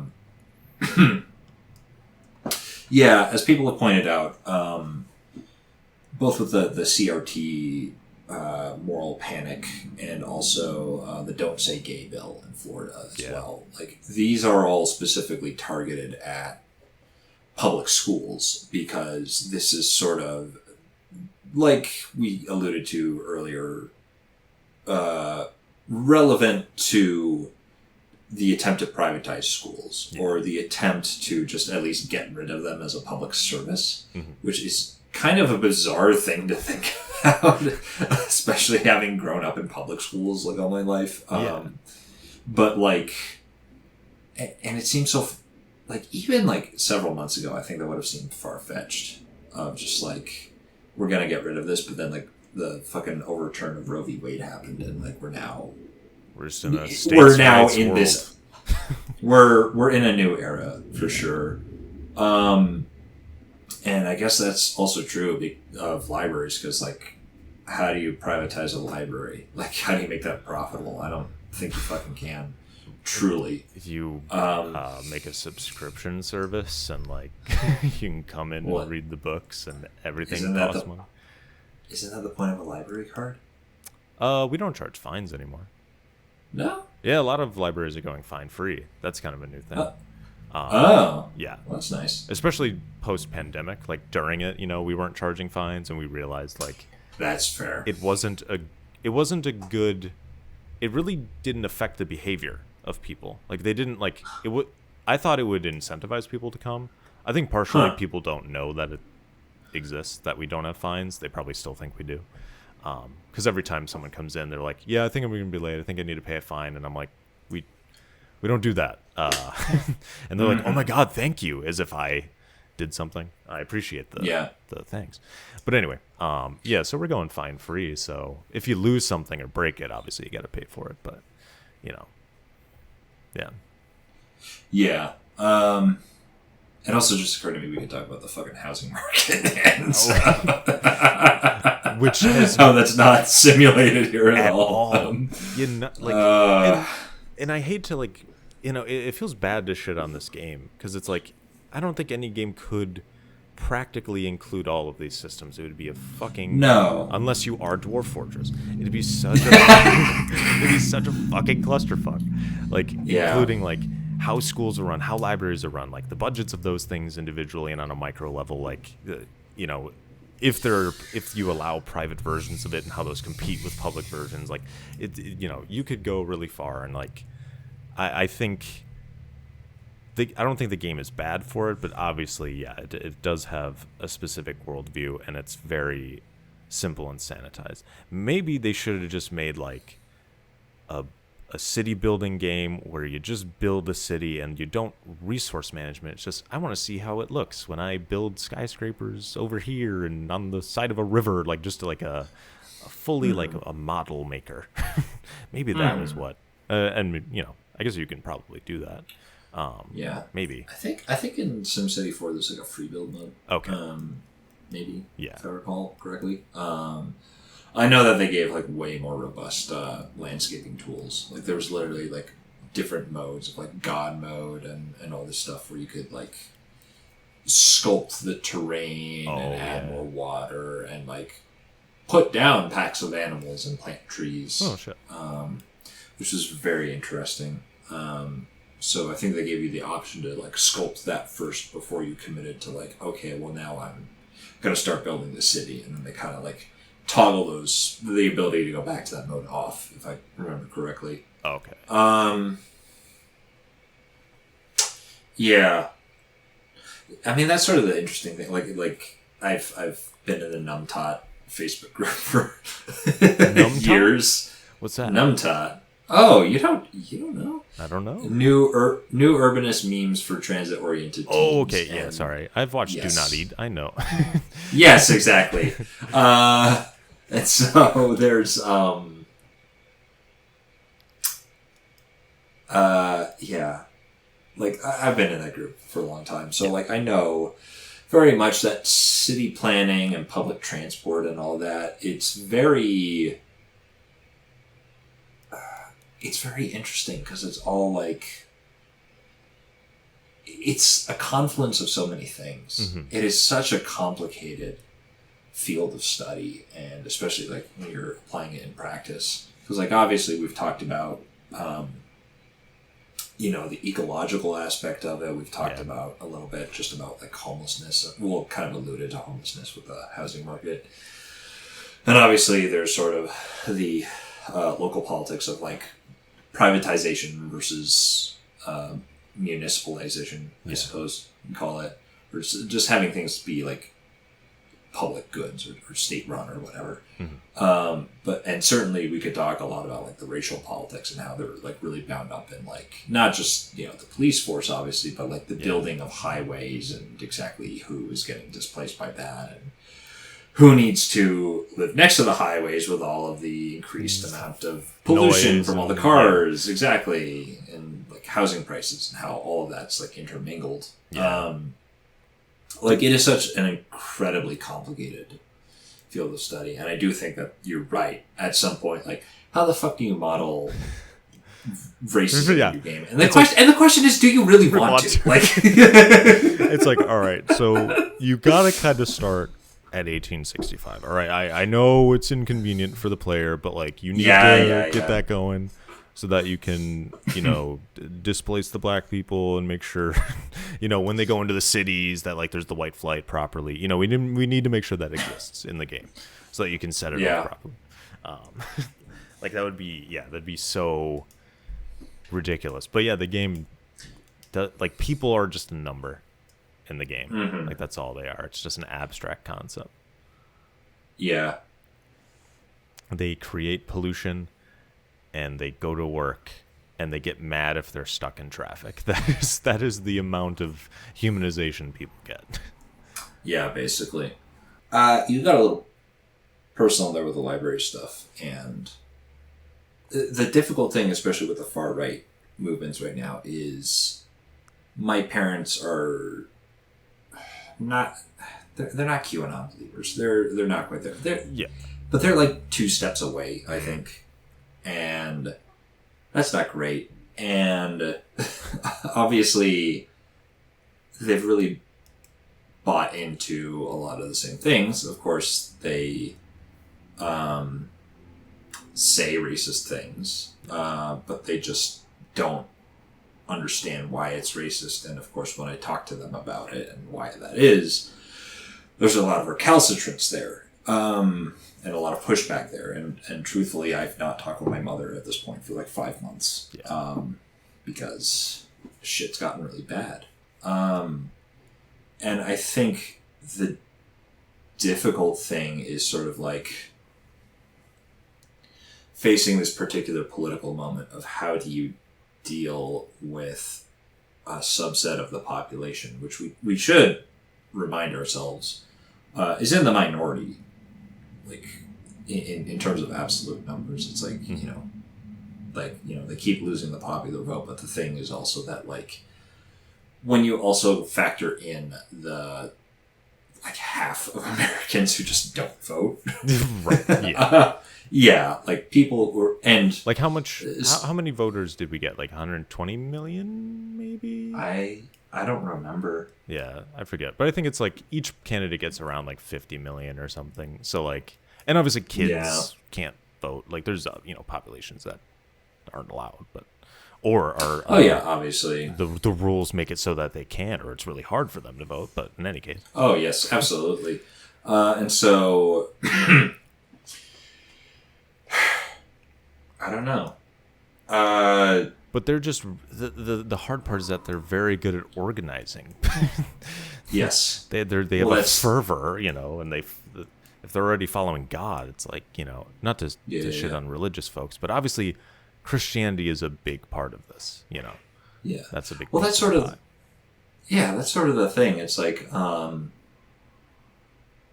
they're really good at organizing because large business interests it's advantageous to them. because what they're advocating for is like dismantling of public services. Yeah. So it's like, okay, we don't have to pay for public schools anymore. Well, guess what? The taxes that everyone has to pay for that suddenly disappear.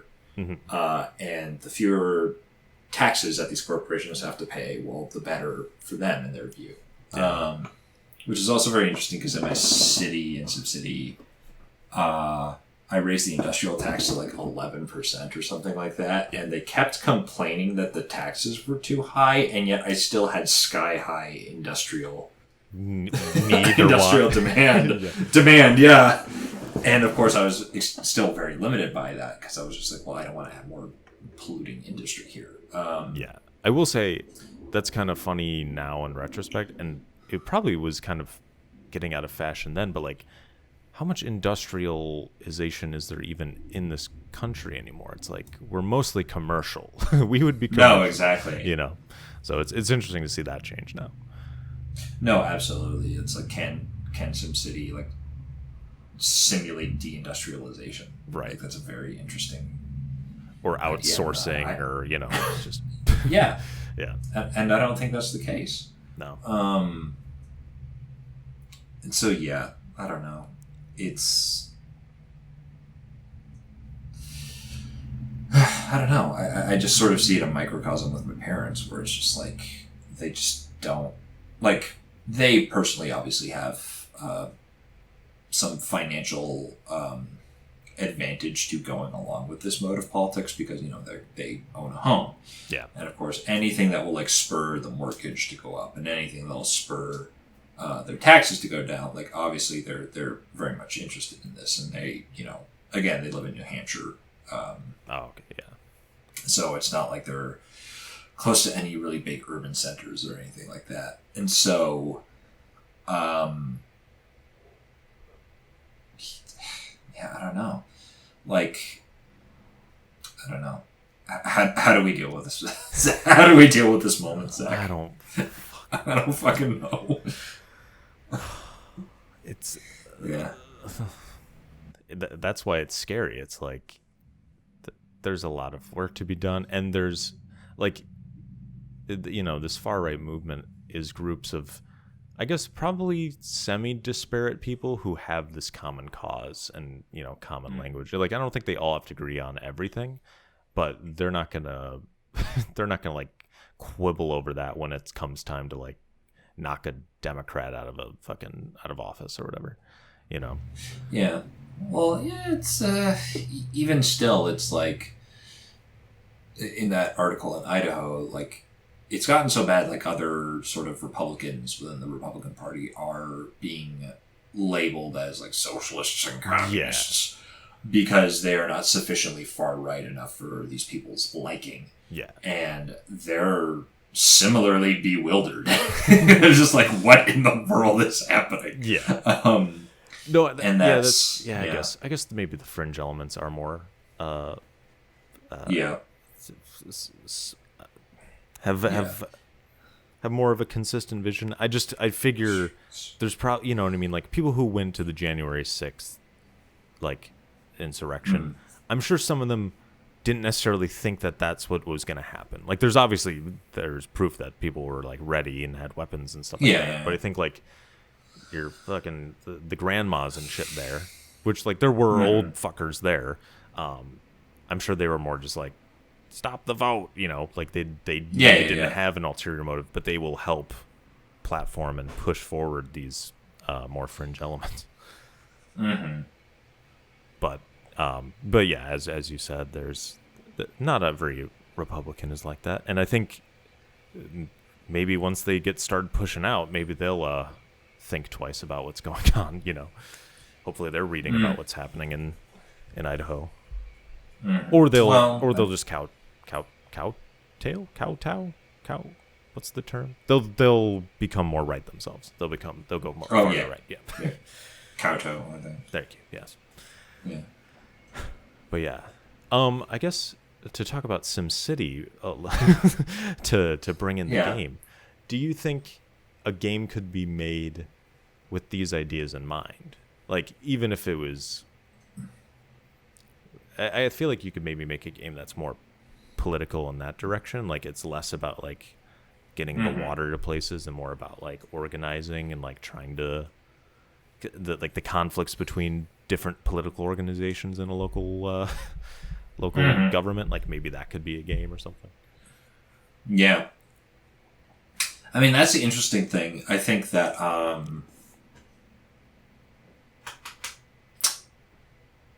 don't know. I mean, like we've there have been like other city builders that have come along that have actually had like wildly different conceptions of like how you build a city and like how to model that. And obviously some of these are fictitious, like in the case of like Frostpunk. Oh, okay.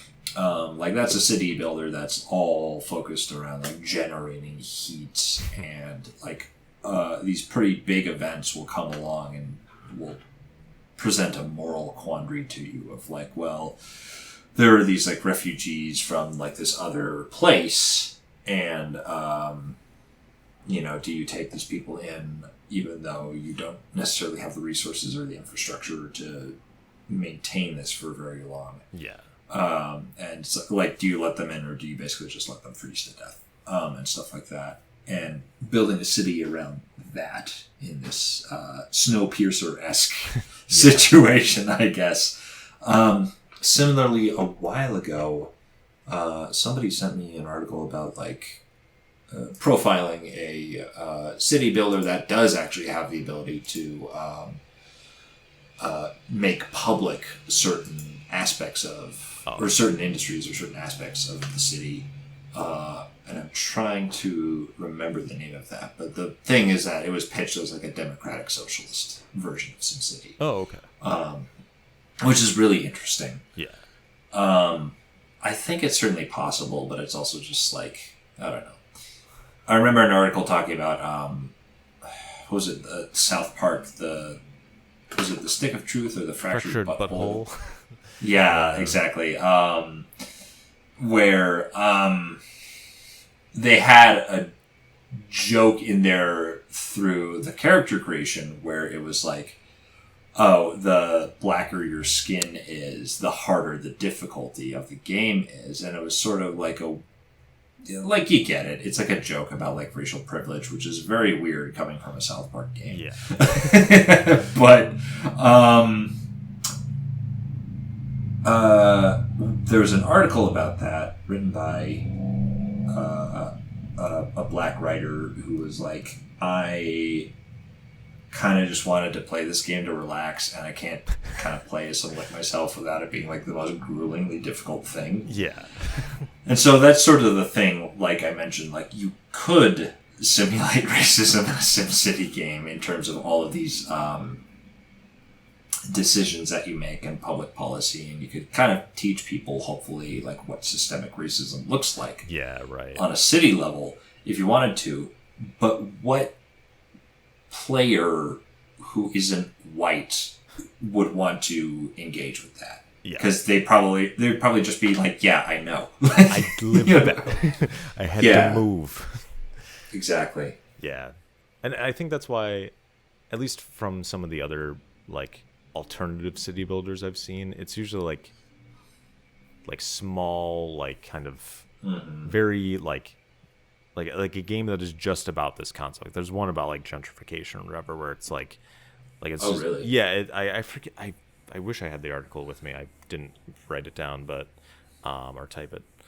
But it's like a game where you're sort of just like building skyscrapers and you're like buying other properties and like flipping them to make more money and stuff like that, and it like displacing people, and I forget what it's called, and I'm not explaining it very well, but there's like a game like that that's sort of about this one concept, and like it's not to the scale of SimCity, which is about like building this whole city and running every sort of aspect of it, and being sort of expressive in how you build it if you so desire. This is about like sort of getting to the point and like making systems that incentivize you to do a certain thing, and you realize like, oh, okay, this is how they do that, almost as like an essay almost, or something that's just like, here's the point and here's how you get there. Or this one game Yeah. that I did write down called like Kenya. It's like a like quote unquote city builder. To put it, I guess it's not exactly a city builder. What it is, it has like the square of a sim city, but like you just get these blocks and you don't know exactly what they do. Like one looks like water, one looks like grass, and you kind of just drop them. And some build like these like Roman-esque columns and stuff like that seems to be like your city. And you're placing stuff, and like eventually, like for some reason, it just all collapses, and you have to figure out like why it is that this stuff is happening. Like why does putting this block make things grow? Why does this destroy them? And it's sort of, at least from the write-up about it, was like it's kind of trying to make the not the confusion, but the complexity of actual city building, like have you experienced that on a smaller scale, in the guise of like a city builder, right? Like the structure of placing blocks and placing stuff in there and seeing kind of what happens, seeing these systems that you can't fully understand interact and trying to work around them and failing and experimenting. So like there's something like that, which is like this very short, I mean, I guess you can play it as long as you want, but a very like tightly made, considered experience, which is just about one aspect of city building, I guess chaos, in that example. So I don't know if we'll ever get like a SimCity, but with racism included, with racism, with local politics or whatever. I think that'd be cool. And I mean, they make like fucking Crusader Kings exists, and that's like a really complex game. Why not someone try and make a really complex sim game, but make it turn-based. I don't know. Even City Skylines doesn't have that. Which is interesting because now that I think about it, like I don't think there were really advisors in City Skylines, if I recall correctly. It's just like one generalized sort of tip machine thing that's giving you advice. That's just like, hey, by the way, like you have this problem in your city here. You should do this. Yeah, and it's very depersonalized. But yeah, similarly, like it's despite it having like a better traffic simulation, I guess. Yeah.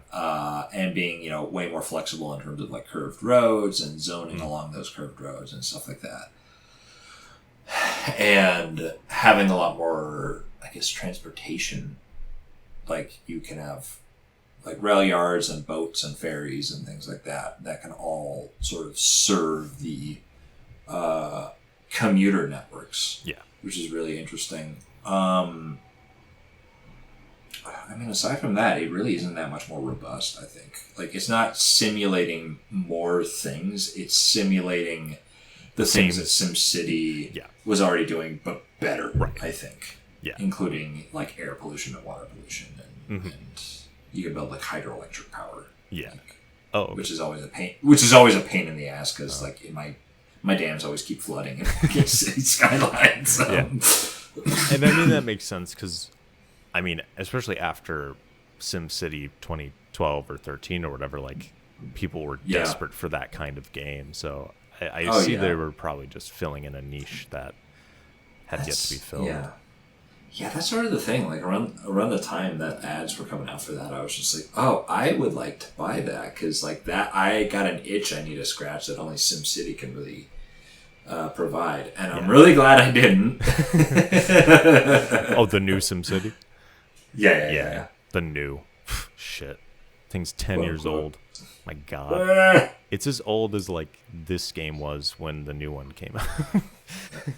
not quite, but yeah. Christ, that was freshman year of college. I started college 10 years ago. I hate this. Sorry. I freaking was not even done with high school. How much older than me are you? I don't know. I was born in 94. 95. Okay. Oh, I see. Just a year. Yeah. All right. Cool. That's good to know. But yeah, SimCity. What a game. What a time. What a game. That's our conclusion. What a game. No, yeah, I think it is still, like, as someone who hasn't played them really before, especially when I became more proficient at it and wasn't just like starting off buying all the services that I'd like Sims to have and then going into the red immediately. Because like they keep asking for it, and I'm like, okay, you want a library? Sure, I'll give it to you. And you can't afford it, actually, it turns out. Yeah. Like, kind of depriving people of stuff for a long time. Like, I didn't buy my first hospital in my successful city for 30 years, like in game. Wow. Because it just wasn't financially feasible. Like, I was trying to save up as much money as possible to like to be able to afford the luxuries, I guess. Yeah. And that's what like that the speedrun did. Like they barely bought anything. Like they only bought a fire house until there was a fire. Like they waited until they needed it immediately, and they just put it right next to the fire and put it out.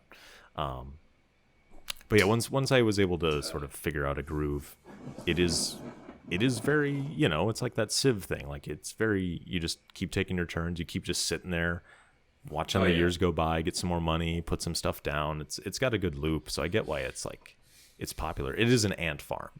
Like you don't have like full control over it, right? Like you can steer it, but like you get to watch these numbers go up and see, buildings get made and stuff like that.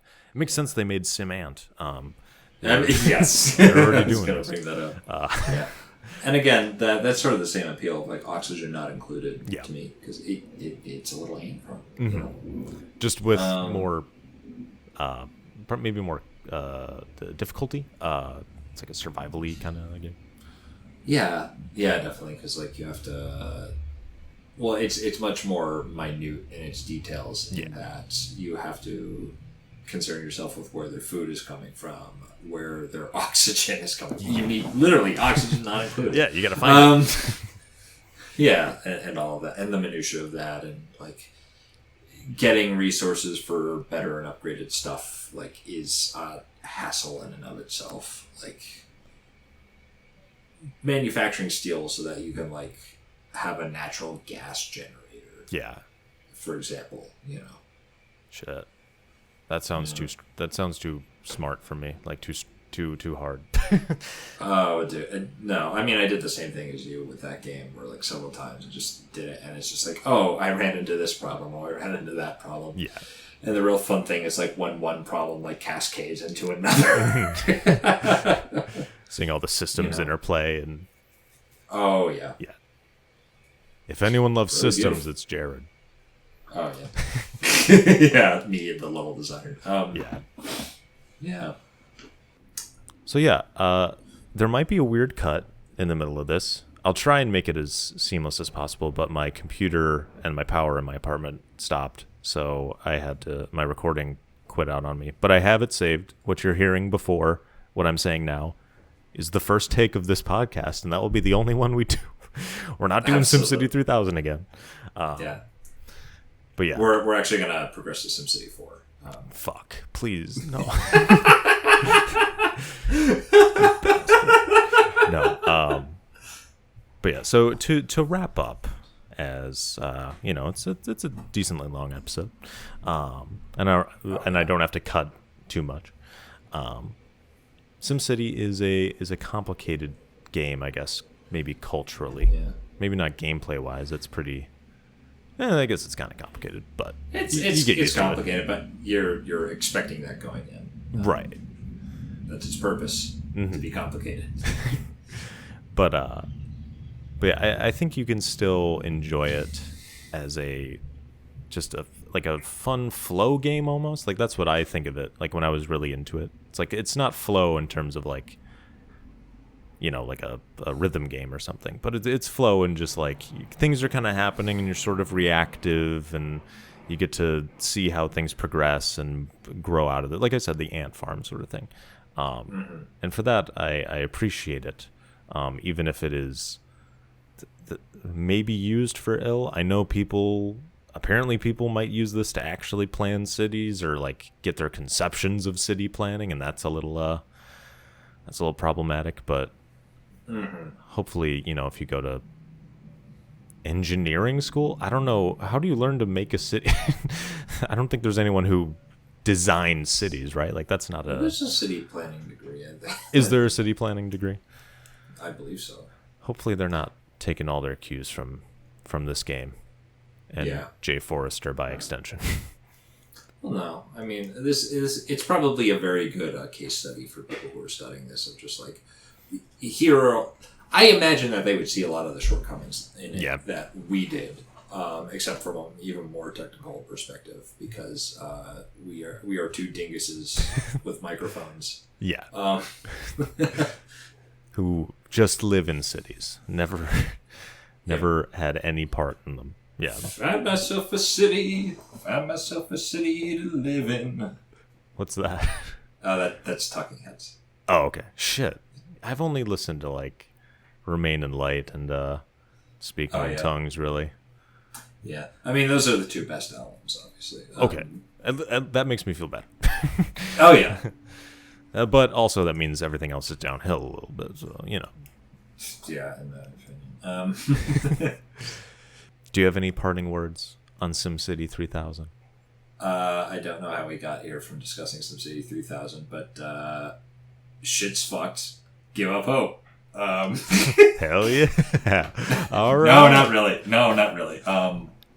But yeah, like I said, like city planning is so complex, and it is a confluence of so many different aspects or strands of politics that are kind of jumbled into one gigantic knot.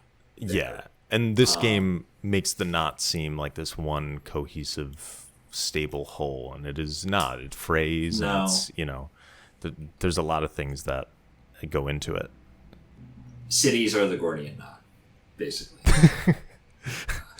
I think the game is maybe a good way of getting like this kind of, like, for me, it's making me think about this sort of stuff. And you sharing that article with me, like, generally I don't think about how these sorts of things are made. How does water get to where you're going? Like I think, and it was an important game probably just to get people considering those things. The average person playing the game, maybe a 12-year-old or your dad. Yerda.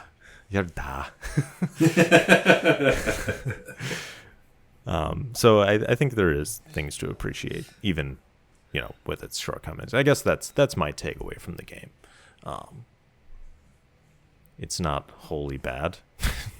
Yeah, you're right. Like, there's the point where you're just like, I want to pump the brakes here because it's not like we're trying to shit on SimCity the whole time. And I'm like, oh yeah, we've just cut it up in trash. Yeah.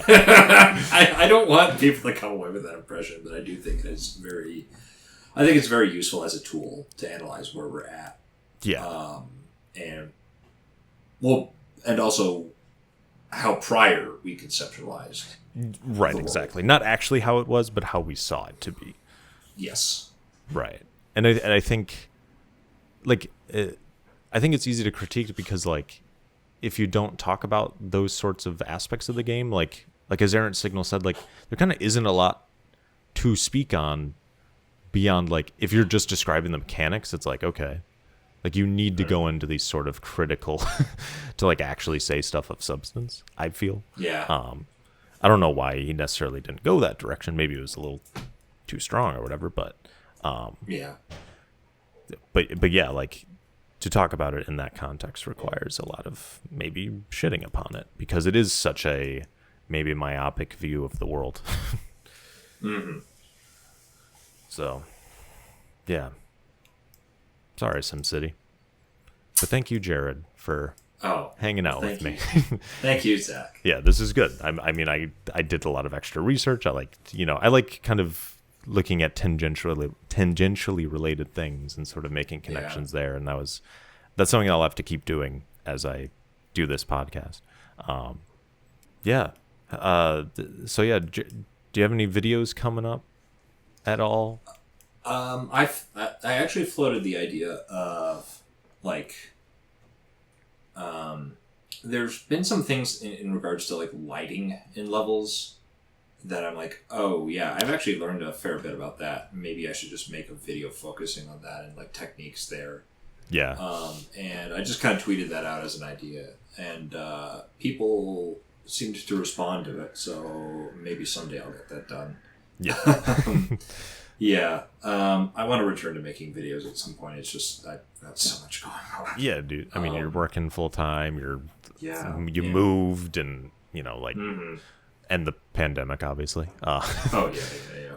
So no one blames you, and I mean, I'm Yeah. looking forward to it. Shit. Mm-hmm. I want that game engine video. Made in someday. Unity. Was it Unity? Like, yeah. Oh yeah. I wanted to do the John Boas thing, but actually just make it in Unity. Yeah. Yeah. But no rush. Shit, look at me. Thanks, bud. I'm one video a year at this point, and I'm okay with that. Dude, like, God, that thing has taken so long that, like, literally I was using Fallout 76 as a reference. Fuck. Because that's when the discourse on game engines kicked up again, and I was just like, you stupid people. Like, Yeah. Here's what you do. Get ready for Starfield or Elder Ooh. Scrolls 6, because they're using the same engine. Oh. I think it's still creation, so you can... Yeah. They've upgraded it, I believe. Still. Like, they're actually, like, investing in it now. Cause Oh, they are. it was catastrophic. Like, Yeah, okay. yeah. No, there's been rumors going around in the game industry of, like, yeah, they're making... They're either making a new one or they're actually overhauling the old one. Right. Yeah. It doesn't have as much Oblivion DNA. Yeah. Oblivion or Morrowind? I don't remember. I wonder if Morrowind was creation. Yeah. In any case, that's unrelated. Yep. Yeah. Thank you again. Next time on the show, I will be having Nova Canoe, everyone's favorite Kiwi. Absolutely. Well, there's Mitch. Mitch is, I think, technically Australian. Oh, shit, you're right. Yeah. Well, I thought about this before, and I was like, yeah. I don't want Oh, to I say see. that because Mitch exists, but I think he's born in Australia. I know he's living in New Zealand. You're right, Nova Canoe. You're a favorite on a technicality. But yeah. Got him. Nice. But yeah, me and him will be talking about the classic Sonic games and then also subsequent 2D Sonic games as well. So God. more than just the first one. It'll be 1, 2, Wow. 3, CD, Generations, and Mania. Wow. Okay. I've never beaten a Sonic game before, so this will be interesting. I played the advanced versions. Like on Game Boy? Yeah, Sonic Advance. Oh, yeah. How were Yeah, those? They just port. They're good. Yeah. Good ports. Oh yeah. Okay. I'll have to play those. I'll get a Game Boy Advanced and... No, I'm not doing that. I mean, it's just a classic Sonic game, but just on a different On a tinier piece screen. of hardware. Yeah. Yeah. So it's like, yeah, of course it's gonna be good. Right. But yeah, so thank you everyone for listening. Thank you again, Jared. I want to talk to a lot of people, but I also want people on again. So Yeah. I'll let you know. I Definitely. wanted a good rotation, but like... Yeah, when you run out of friends, we can talk about RuneScape. Yeah, sure. If you're still playing it, I guess I have to. Yeah. Well, the membership auto renews now, so. So you'll always be. Oh on. yeah. Oh god, much to my girlfriend's chagrin. Yeah. And I don't blame her. All right, let's get the fuck out of here. Goodbye, everyone. Bye.